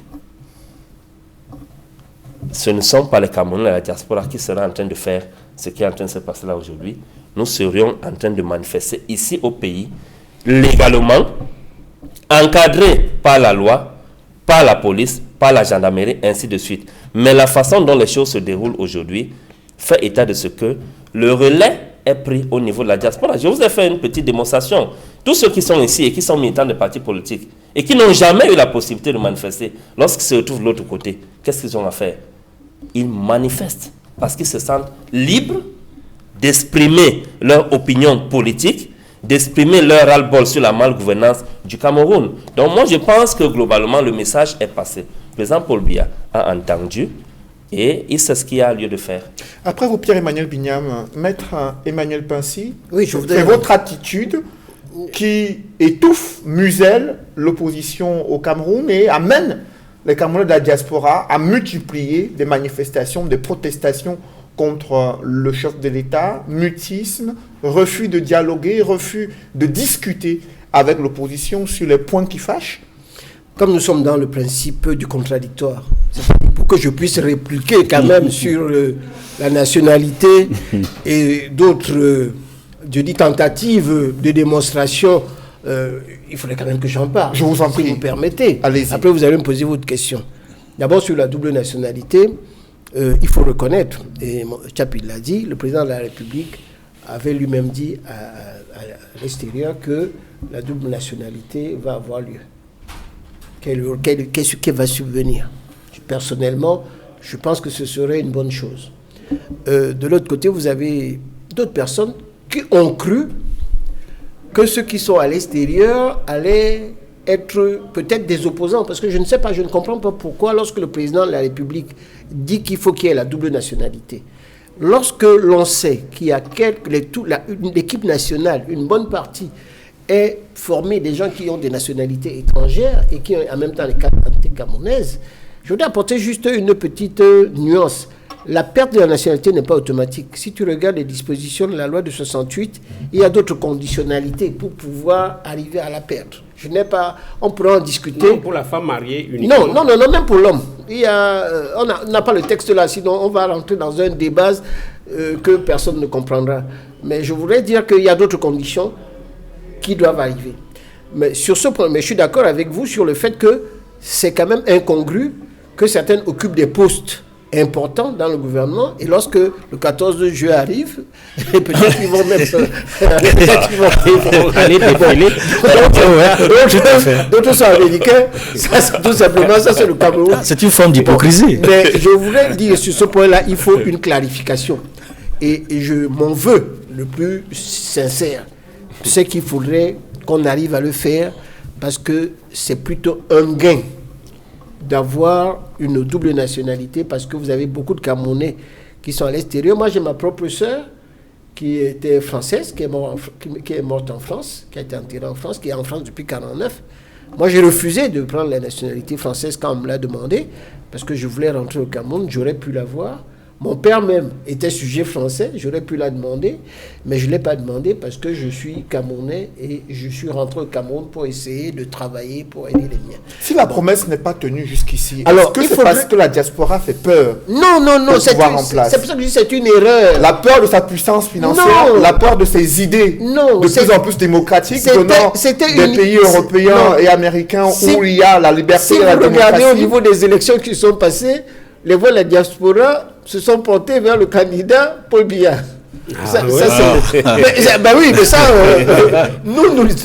des fraudes. On sait comment ça s'est passé dans les ambassades. Non, j'en sais rien. Moi, je vous dis non, j'en sais quelque chose parce que si vous prenez le cas du Sénégal, s'il vous plaît, l'ambassadeur du Cameroun au Sénégal est retraité depuis 10 ans. Laissez-moi terminer. On ne l'enlève pas. Laissez-moi terminer. Parce qu'en matière électorale... Non, laissez-moi terminer. Ce n'est pas les PV qui partent de Dakar, non, pas ceux qui sont... Maître Emmanuel Boulanger à la parole. Moi, les élections, je fais par rapport au fromage. Et quand j'ai regardé les voix de la diaspora, parce que contrairement à ce que vous dites, il y a beaucoup de Camerounais qui sont à l'extérieur, qui votent également pour le RDPC. Tout le monde n'est pas opposant. Mais sur ce point-là, ce que je voulais dire, il y aura un apport positif que l'on puisse avoir la double nationalité, parce que des pays comme le Mali, d'autres pays, le Sénégal, c'est grâce à notre diaspora, tous les villages sont construits, etc. Ce sera un apport. Donc il est souhaitable que des réflexions soient faites au niveau... moi, je suis personnellement pour, mais je ne suis pas parlementaire. Je dis donc que moi, je pense qu'il faudrait respecter la parole du président de la République et que cela va venir lorsque, bientôt, j'espère que ça sera fait avant la fin du mandat présidentiel, de ce mandat présidentiel en cours. C'est ce que je peux souhaiter. La deuxième chose que je voudrais dire ici, Edmond l'a dit, Edmond, tu sais que je ne suis pas tribaliste. D'ailleurs, Calabro, s'il avait donné son nom, je ne me serais pas hasardé à dire qu'il est étranger. Donc, moi ici, je viens avec mon nom. Lorsqu'on est clair, on vient avec son nom. Tout à l'heure, Maître Tchapi a dit, mon nom c'est Tchapi Joseph Lavoisier. C'est-à-dire, c'est désigné. Donc, il faudrait le faire pour plus de clarté, pour qu'on n'aille pas dans des démonstrations en disant c'est un étranger, parce que c'est un nom qui n'existe pas pour moi, c'est un nom étranger. Bon, maintenant, si vous avez d'autres moyens de connaissance, parce que pour savoir qu'il y avait tel qui travaillait dans tel ou tel, moi, je n'ai pas pu dénombrer sur cette liste des personnes, mais il faut savoir qu'à l'extérieur du Cameroun, il y a beaucoup de Camerounais qui sont très bien formés et qui aimeraient investir ici. Donc, je ne suis pas contre la diaspora, puisque moi-même, je faisais partie de la diaspora et que j'ai encore des sœurs qui sont ma famille en France depuis 1949. Donc, c'est ce que je voudrais dire. Par ailleurs, sur la guerre au Nozo, je crois qu'il y a un problème. La guerre au Nozo, ce n'est pas le président Biya qui a déclaré la guerre au Nozo. La guerre au Nozo est arrivée lorsque ce jeune homme est allé brûler je crois la voiture, le camion, quelque chose du gendarme, du colonel. Donc c'est ça c'est ce qui s'est passé. Donc quand il a commencé à avoir des gens qui ont commencé à mettre le feu aux poudres. Et le président de la République, par rapport au grand dialogue auquel j'ai assisté, le grand dialogue, il y avait tout le monde. Vous étiez invité. Le SDF, quand vous dites que le président ne reçoit jamais un opposant, moi je me souviens très bien de Froundi qui a été reçu par le président de la République. Et je crois d'ailleurs que on a vu les images. Peut-être que les images étaient fausses. La soirée de gala, c'est la réception. Il n'y a pas que celle-là. Nous avons vu également Madame Rose Frundi qui a été financée par le président, par l'État camerounais pour aller se faire soigner. Malheureusement, elle est décédée. Donc le président reçoit les opposants. Non. Peut-être que il reçoit les représentants représentatif. Mais par exemple, vous voyez par exemple, on parle de Maurice Kamto. Si Maurice Kamto, qui a eu, je ne sais pas, 11%, acceptait sa défaite et se présentait comme leader de l'opposition, en présentant ses valeurs, ça c'est pour équilibrer. Vous ne pouvez pas venir en étant jusqu'au boutiste. Vous perdez les élections. Vous allez au Conseil constitutionnel, vous écrivez vous-même, en tant que professeur agrégé, que lorsque la Cour, le Conseil constitutionnel a rendu sa décision, on ne peut plus rien faire. Game is over. C'est terminé. Et vous continuez à dire, je suis président élu, mais le président élu est incapable d'appeler la police pour garder sa maison. Il commence à se plaindre. Il y a un individu qui est venu bavarder devant moi, alors que c'est moi le président. Il faut arrêter ce folklore. Donc si vous voulez être sérieux, à ce moment-là, on sera sérieux avec vous. L'autre chose également qui concerne la réception, il faut savoir comment ça se trouve. Edmond, les hôtels 5-6 étoiles comme Intercontinental, vous n'arrivez pas comme ça et vous allez vous asseoir dans le salon. Il faut d'abord louer le salon. Et en plus avoir des gens qui viennent. Si des gens ont peut-être un mémorandum. Mais vous avez vu, on a parlé des gens. Il y a ces centaines de personnes, vous voyez comment ils étaient même habillés. Vraiment, ça faisait honte. Des autres étaient par terre, faisaient n'importe quoi, balançaient les œufs. Mais ce n'est pas les gens qui sont venus pour dialoguer. Et on ne dialogue pas avec le président de la République sans demander une audience. Donc, vous avez fait quoi la diplomatie?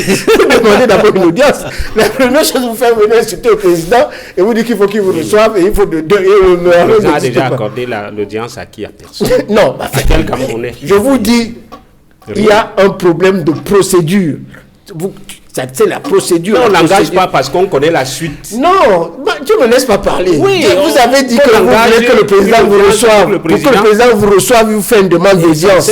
Et dans une audience avec une délégation qui est connue, vous passez peut-être par le directeur de cabinet civil, à ce moment-là, on peut vous recevoir. Mais si vous commencez déjà à dire on va le chasser, on va le sortir, on va faire ceci, et vous venez avec des revendications en faisant la guerre, en balançant les œufs à tout le monde, on ne vous recevra pas. Est-ce que justement cette attitude de se braquer qui aurait amené justement à la situation dans le nord-ouest et le sud-ouest? On se souvient quand les revendications avaient commencé, revendications sociales et d'ordre corporatiste, on a vu la même attitude de la part du gouvernement qui n'avait pas voulu échanger au départ avec des avocats d'expression anglaise, des enseignants et syndicalistes et ces jeunes qui avaient manifesté dans les rues de Bamenda dénonçant l'enclavement de la capitale régionale du nord-ouest. Est-ce que vous n'êtes pas en train de reproduire le même schéma face à une diaspora qui chaque année se radicalise selon vos propres termes? Vous sautez les dates, parce que la vérité est historique.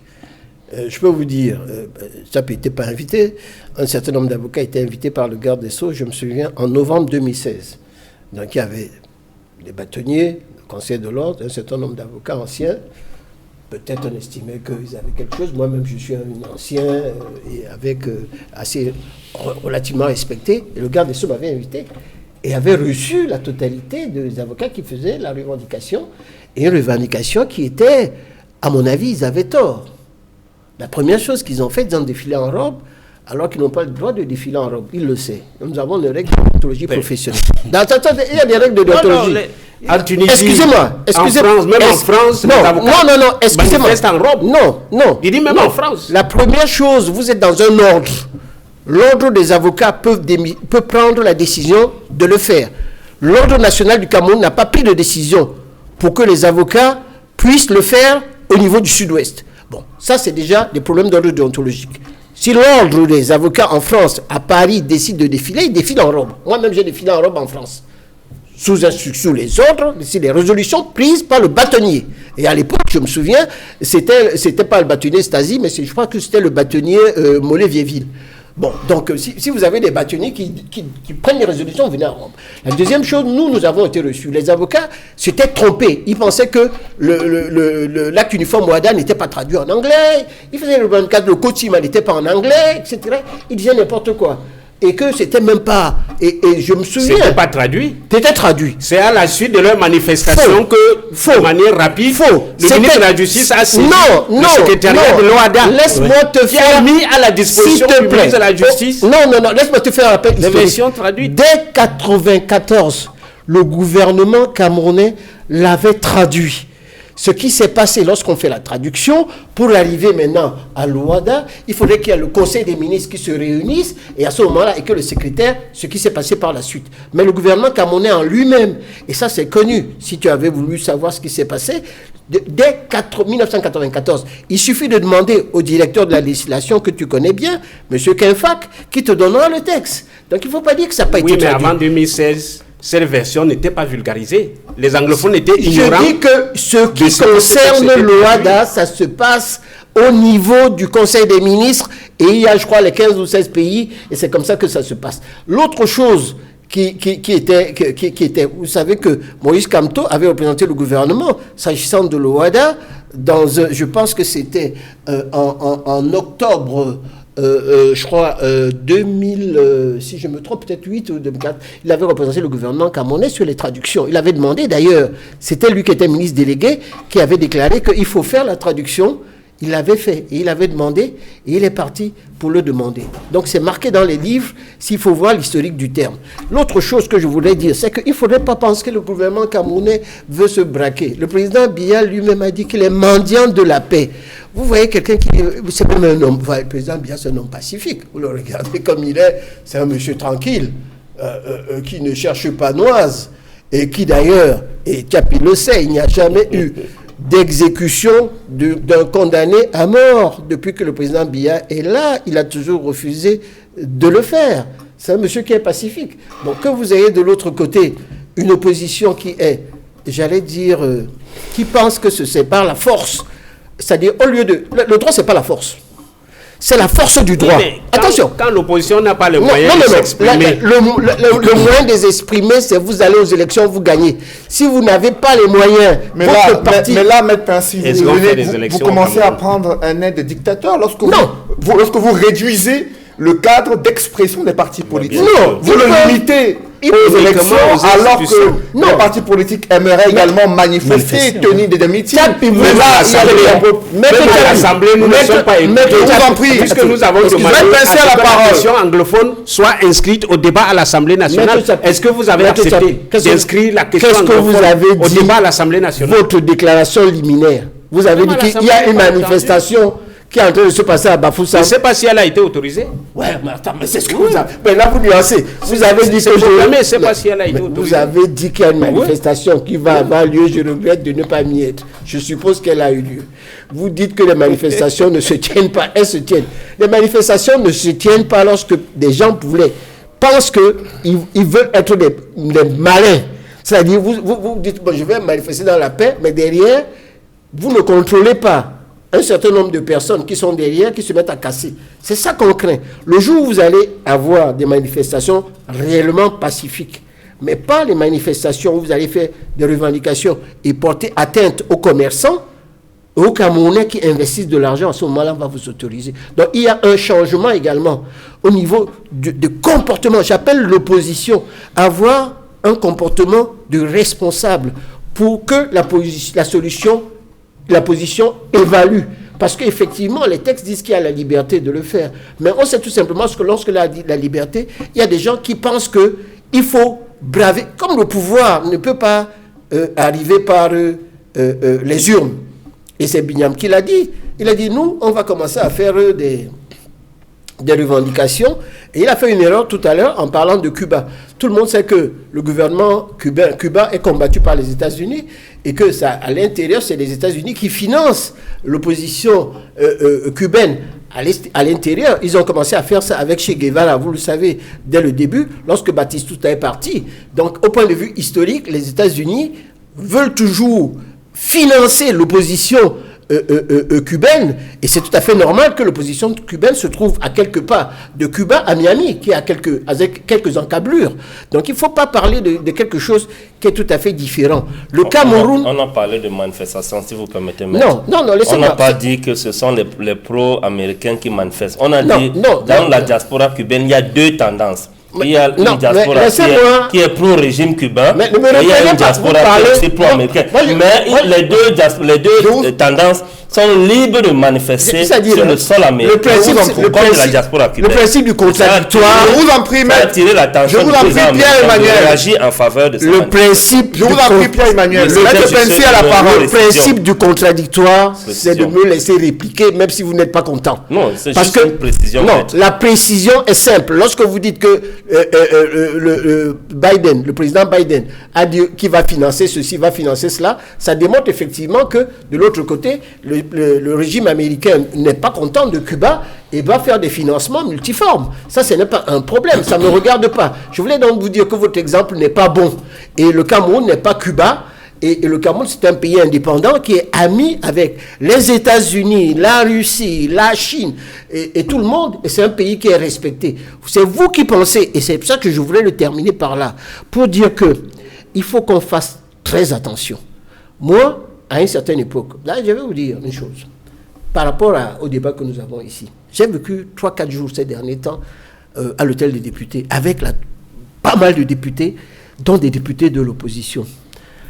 Permettez-moi de vous dire, mon cher Lavoisier, que j'ai vu une amitié rare entre les députés de l'opposition camerounaise et les députés du RDPC et les autres, qui étaient en train de boire des verres ensemble. Ils sont même allés à Sarmédima pour fêter. Je ne voudrais pas citer les noms des gens ici pour pleurer. C'est pour vous dire que les revendications que nous avons ici, que nous faisons ici, ne sont pas les mêmes qui se trouvent au niveau de l'Assemblée nationale. Mais les amitiés entre personnalités de la République n'occultent pas la bonne marche du pays et les revendications de et même, grand frère, vous savez que les députés du Nord-Ouest et du Sud-Ouest que vous avez reçus vivent désormais à Yaoundé et ne peuvent pas rentrer chez eux. Vous le savez ça au moins. Ça, c'est un autre problème. Et deuxièmement, et même la maison de madame a été... Voilà, ils peuvent bien boire à Yaoundé. Ça brûle chez eux. Et puis deuxièmement, vous savez que aucune manifestation de l'opposition n'a jamais dégénéré au Cameroun. Aucune. N'a jamais dégénéré. Non. On n'a jamais autorisé une manifestation d'un parti politique de l'opposition et on a vu des casses. Ça ne s'est jamais fait. Non. Mais systématiquement, le pouvoir a le gène de l'interdiction. Si bien que si vous évoluez, ça va changer. Alors justement, pour réagir à cette actualité, j'aimerais que Pierre-Emmanuel Bignam, autant pour moi, s'exprime sur cette question de l'attitude de l'opposition face au pouvoir en place au Cameroun. Vous devez changer de logiciel, de paradigme pour favoriser une autorisation de marche. Est-ce que vous êtes d'accord avec ce conseil venant de militants du RDPC? Bon, je remercie Maître Pensy pour ce conseil qu'il donne à l'opposition camerounaise. Mais sauf qu'il est en train de faire ce que un roi avait l'habitude de faire en Israël, dans l'histoire de la Bible. Ce roi-là n'aimait pas quelqu'un qui lui disait quelque chose qui est contraire à son avis, un avis contraire à ce qu'il pense ou ce qu'il voudrait faire. Et ce roi avait face à lui un prophète qui s'appelle comment? Et des prophètes. Et ce prophète-là était le seul qui, chaque fois se présentait devant lui, lui disait des choses qui n'ont rien à voir avec ce que la multitude des prophètes lui a dit. Un jour, il y avait une question qui brûlait sur la société israélienne. Il a fait appel à tout le monde, à tous les prophètes, ses conseillers. Ils lui ont donné la même version en lui disant « Oh roi, il faut aller en guerre, Dieu est avec toi, voilà, c'est bon et tout. » Quand on a appelé ce prophète-là, ce contradicteur, le roi lui a posé la question « Qu'est-ce que tu penses de cette question ?» Il a répondu au roi « C'est bon, tout est bon, comme ceux qui m'ont précédé ont indiqué. » Le roi était étonné. Il lui a dit « Mais depuis quand est-ce que tu me donnes un avis similaire à celui des autres prophètes ?» Le roi était inquiet. Le prophète a voulu quitter le roi. Il a insisté que le prophète ne parte pas du palais, qu'il lui dise la vérité. Il lui a dit, toutes les fois que je t'ai dit la vérité, tu m'as pris, tu m'as jeté en prison. Et parfois, je me suis exilé d'Israël. Aujourd'hui, je te dis donc la vérité, fais ce que les autres prophètes ont dit. Mais, intérieurement, le roi était troublé parce qu'il sentait que ce que Michée vient de dire n'est pas la vérité. Il a insisté. C'est en ce moment que Michée lui a dit la vérité. Donc, le RDPC ne peut pas dicter un comportement à l'opposition. Parce que c'est ça qui a amené le fait qu'aujourd'hui, le RDPC a une opposition qui est sa propriété.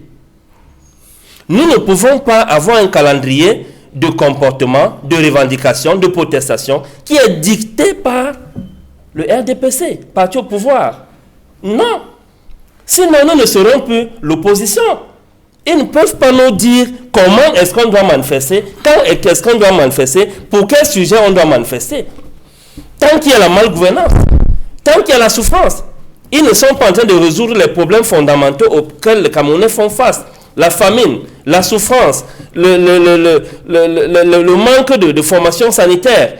Le problème de santé se pose au Cameroun. L'eau, l'électricité. J'ai l'habitude de dire qu'à Douala, parce que je ne parle pas des zones reculées, rurales, je dis à Douala, les Camerounais meurent de choléra pour manque d'eau potable. À partir du moment où le gouvernement n'arrive pas à résoudre ces problèmes, à mettre un terme à la crise anglophone, qui est en train de décimer des milliers de Camerounais, vous voulez nous dicter, nous l'opposition, comment est-ce qu'on doit protester? C'est la dictature, maître. Et si vous voulez effectivement être démocrate, laissez-nous nous exprimer. Ce sont des lois constitutionnelles. Nous avons le droit à la liberté d'expression. Encadrer ces protestations-là par la loi, à travers la police, la gendarmerie. En Côte d'Ivoire, on a vu récemment, lors des dernières élections présidentielles, quand l'opposition voulait se manifester, on leur donne des stades. Parce que sur les déclarations de manifestation publique, les itinéraires sont souvent indiqués au sous-préfet. Si les itinéraires sont indiqués au sous-préfet, qu'est-ce qui lui coûte d'envoyer la police encadrer ces itinéraires et montrer une limite, c'est-à-dire une fin, un début et une fin de la manifestation, selon que les itinéraires sont indiqués sur les déclarations de manifestation publique. Ce n'est pas la magie que de le faire mettre. Comment vous envoyez au stade alors? Envoyez-nous même au stade, on n'a pas de problème. Envoyez-nous au stade, on n'a pas de problème. Nous ne casserons rien. Par exemple, la manifestation du 22 septembre dernier, aucun commerçant ne s'est plaint d'aucune casse. Donc, il y avait la marche. Elle a eu lieu. Elle a eu lieu, effectivement. C'est pour cela qu'il y a eu plus de 600 arrestations. Non. Plus de 600 arrestations lors de cette manifestation que le RDPC a qualifié d'échec. Elle a connu un succès retentissant, malgré que nous avons eu des situations déplorables dont nous continuons de payer aujourd'hui. Nous avons les cadres politiques de notre parti qui sont toujours embasillés dans des prisons, à Douala, à Yaoundé, à Bafoussam, un peu partout. Donc je veux dire que le gouvernement et le régime du RDPC n'a pas à nous dire comment est-ce qu'on doit manifester notre mécontentement sur leur malgouvernance, mais leur rôle, ou le rôle des pouvoirs publics, c'est d'encadrer cette protestation-là. Alors, il y a eu, Maître Emmanuel Pincy, cette attitude du représentant spécial du secrétaire général des Nations Unies pour l'Afrique centrale. Dans son dernier rapport, il a exhorté le gouvernement à tendre la main à la diaspora afin de régler de nombreux problèmes sous-jacents concernant la crise dans le nord-ouest et le sud-ouest, mais également la situation sociopolitique au Cameroun. Pensez-vous que c'est l'attitude que devrait adopter le gouvernement au regard de ces multiples protestations lors des séjours du chef de l'État en Europe, lors des différentes sorties de la diaspora aux États-Unis, qui a obtenu un certain nombre de pressions sur le gouvernement camerounais? Faut-il discuter avec cette diaspora? Non, mais je crois que le président, quand il va en Europe, n'a pas l'habitude de recevoir toute l'opposition. On ne sait même pas qui c'est, qui ne sont pas représentatifs, pour pouvoir discuter des problèmes qui concernent le Cameroun. Le dialogue s'est fait ici, d'ailleurs. les membres de la diaspora sont arrivés. Je voudrais d'ailleurs dire, contrairement à ce qui est dit ici, que des progrès très importants ont été faits au niveau du NOSO. Vous avez d'ailleurs eu cette commission qui est présidée par l'ancien gouverneur de Douala, qui permet... Ancien gouverneur du littoral. Qui permet d'avoir... Comité de désarmement, démobilisation, réintégration. Les gens sont arrivés. Et actuellement même, il y a, dans le NOSO, il y a des gens qui veulent que... Parce que ça s'est transformé. Hein, il y avait un certain nombre de personnes qui faisaient des revendications politiques. Ça a évolué maintenant. Vous avez ce qu'on appelle des bandits armés. Avant, il y avait des bandes armées qui faisaient tout simplement pour des revendications, mais elles faisaient par les armes. Ce qui était une infraction qui relève du code de justice militaire. Donc vous ne pouvez pas, parce que vous voulez arriver au pouvoir, prendre des armes. Ça n'existe pas. Aucun pays ne l'accepte. Bon, donc, on va combattre cela. De l'autre côté, et on l'a vu d'ailleurs, ces derniers jours, il y a 2000 prisonniers qui sont évadés du Nigeria. Certains rentrent au Cameroun parce que vous savez, nous avons une frontière avec le Nigeria de 1960 km, pas 2000, c'est 1960 km. Ça, c'est le général Semengue qui me l'avait dit. Et que c'est pour eux. Donc, il y a les armes qui arrivent, qui sont financées par les gens qui sont à l'extérieur, et les villageois même n'en veulent plus, puisque on est en train, le gouvernement a mis de l'argent pour aider un certain nombre de personnes dans le nord-ouest et dans le sud-ouest, en finançant un certain nombre d'activités. Qui, plus que le gouvernement, voudrait qu'il y ait la paix? Le gouvernement souhaite qu'il y ait la paix. Le gouvernement ne veut pas la guerre. Et je peux vous assurer que des milliards et des milliards sont investis pour que, dans le sud-est de nord-est, pour que ça se passe. Donc, il ne faut pas rallumer le feu. Nous tous, nous voulons que ce soit la paix. Moi, j'allais chez mes amis, les Mouna, à Bali, j'allais là-bas. Je ne suis pas allé à Bamenda depuis très longtemps. Ces jours-ci, je ne vais même pas au sud-ouest. Je n'arrive pas à y aller parce que lorsque vous prenez la route Muyuka pour aller à Kumba, c'est une seule route qui est là, qui pose un problème et que vous pouvez être attaqué à droite ou à gauche. Donc, ça me pose un problème. Je voudrais que ça se passe. Vous savez, de l'autre côté, moi je suis Sawa, mais de l'autre côté, vous avez les Bakweri qui sont également Sawa. Le Premier ministre lui-même, il est Sawa. De Bankon, de Abo. Donc, ce sont nos frères qui sont là-bas. Donc, rien que moi, je voudrais qu'il y ait la paix demain, tout de suite. Et ça me ferait plaisir que ce soit en paix. Et de même, tout à l'heure, Edmond, tu as fait une erreur, je ne sais pas, pour Carabi. L'une des villes que je préfère le plus ici, c'est Banganté. Moi, je vais à Mécha, où je suis ami avec le chef. Donc, j'adore le Cameroun.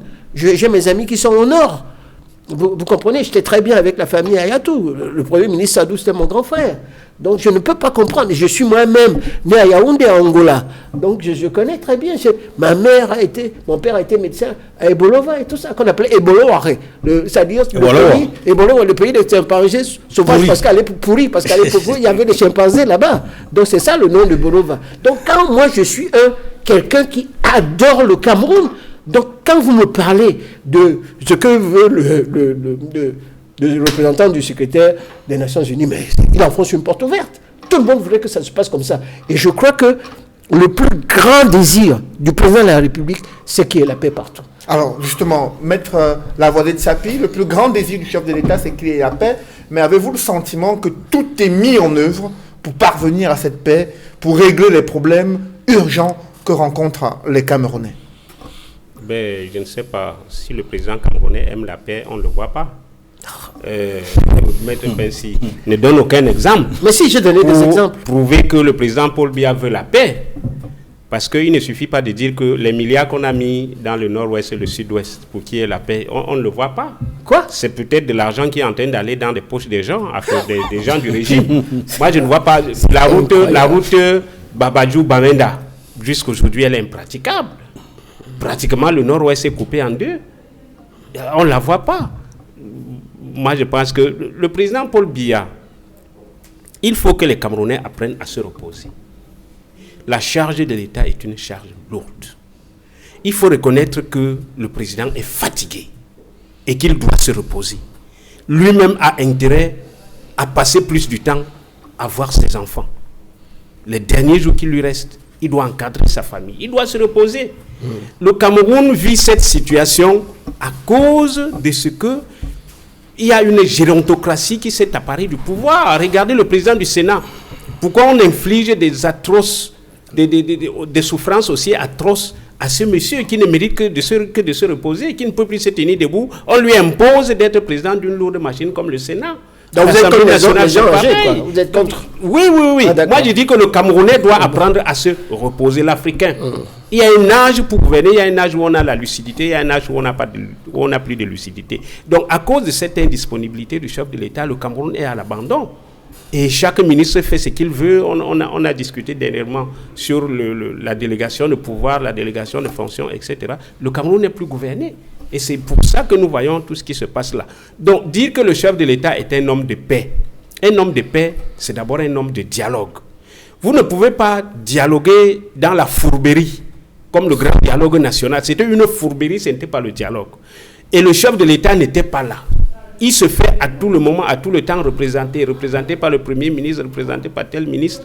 Ça fait, depuis 92, ça fait près de 30 ans que le président de la République n'a pas mis pied à l'Ouest Cameroun. Depuis 92, il n'a plus jamais mis pied à l'Ouest Cameroun. Il n'a pas visité les populations de l'Ouest Cameroun. Vous ne pouvez pas être un homme de dialogue, un homme de paix si vous ne parcourez pas votre pays pour voir quels sont les problèmes, qu'est-ce que vous pouvez faire, recevoir les autorités traditionnelles, recevoir les autorités administratives, recevoir les représentants de la société civile, prendre le pouls du pays. Si vous ne le faites pas, vous êtes un homme de paix comment? Donc je ne vois pas cette paix-là. Moi, je pense qu'il faudrait que l'opposition se batte pour qu'il y ait l'alternance dans notre pays, qu'on ait un gouvernement plus jeune, un gouvernement plus représentatif, un gouvernement plus patriotique qui va penser d'abord à servir les populations et pas autre chose. Edmond Kamgia, lorsqu'il y a autant de tensions dans le camp du gouvernement, dans le camp de l'opposition, et avec des activistes qui se mobilisent à chaque fois que le président se déplace, que faut-il faire pour détendre l'atmosphère? Il faut dire, dans un contexte comme celui-ci, où les tensions sont fortes, où la guerre continue dans le nord-ouest et le sud-ouest, où la guerre se poursuit par des attentats, certes occasionnels, contre Boko Haram dans l'extrême nord, où malheureusement le Cameroun a ce poids de garder dans ses prisons plus de 150 prisonniers politiques. Je m'interroge d'autant que au mois de septembre prochain, je me demande qu'est-ce que le Cameroun va dire à l'Assemblée générale de l'ONU. Il serait souhaitable qu'au moment où le Cameroun va se présenter, le chef de l'État va prononcer son discours à l'Assemblée générale de l'ONU, que ce soit de manière physique ou virtuelle, comme par rapport au coronavirus et généralement de façon virtuelle, il faudrait qu'il dise par exemple que j'ai libéré plus de 155 prisonniers politiques. Il faudrait que le Cameroun se décharge de ce poids-là, libère les prisonniers politiques.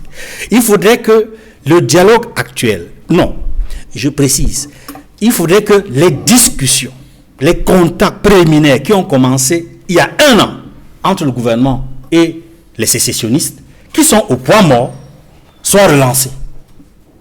Il faudrait également qu'au moment où les activistes camerounais manifestent à Genève, vous savez, il y a le Palais des Nations là-bas, et c'est là-bas que se tient le Conseil des droits de l'homme de l'ONU. Il faudrait qu'au moment où le Cameroun va s'expliquer sur les violations des droits de l'homme, qu'il soit déchargé d'un certain nombre de problèmes inutiles. Libération de prisonniers politiques, libération par des arrêts de poursuite notamment, également, pour des prisonniers arrêtés dans le cadre de la crise anglophone. Parce que je ne sais toujours pas ce que fait Ngalim, Mancho BBC et beaucoup d'autres personnes arrêtées dans le cadre de la crise anglophone en prison depuis 2016. Beaucoup n'ont pas été jugés. Il faudrait qu'ils soient relâchés, qu'ils soient libérés, que les discussions avec les sécessionnistes se poursuivent et que ce dialogue qui est recommandé non seulement par les formations politiques, dialogue inclusif qui est recommandé non seulement par les formations politiques, mais aussi par les associations de la société civile, par les pays amis, y compris le Parlement européen, dans son dernier texte de 2019, ses dernières recommandations, mais surtout les États-Unis, qui à travers le Congrès, à travers la Chambre, le Sénat, la Chambre des représentants, toutes les propositions, résolutions qui ont été proposées qui vise à résoudre la crise anglophone, que le gouvernement prenne tout cela en compte et fasse tout un bilan pour qu'au moment où il doit se prononcer à l'Assemblée générale de l'ONU, comme pour une éventuelle rencontre, discussion au niveau du Conseil de sécurité, que le Cameroun se sente plus allégé, plus soulagé et ait moins de récriminations quand il faudra discuter avec les pays amis qui sont à l'Assemblée générale de l'ONU ainsi qu'avec les membres du Conseil de sécurité de l'ONU. Mesdames, Messieurs, c'est la fin de cette émission. Merci à vous, Edmond Kamga et Maître Emmanuel Pincy, d'avoir participé à cette émission. Je vous remercie également, Messieurs Pierre-Emmanuel Bignam et Maître Joseph Lavoisier-Tsapi, d'avoir participé à ces échanges. Mesdames, Messieurs, merci de rester sur Equinox Télévision.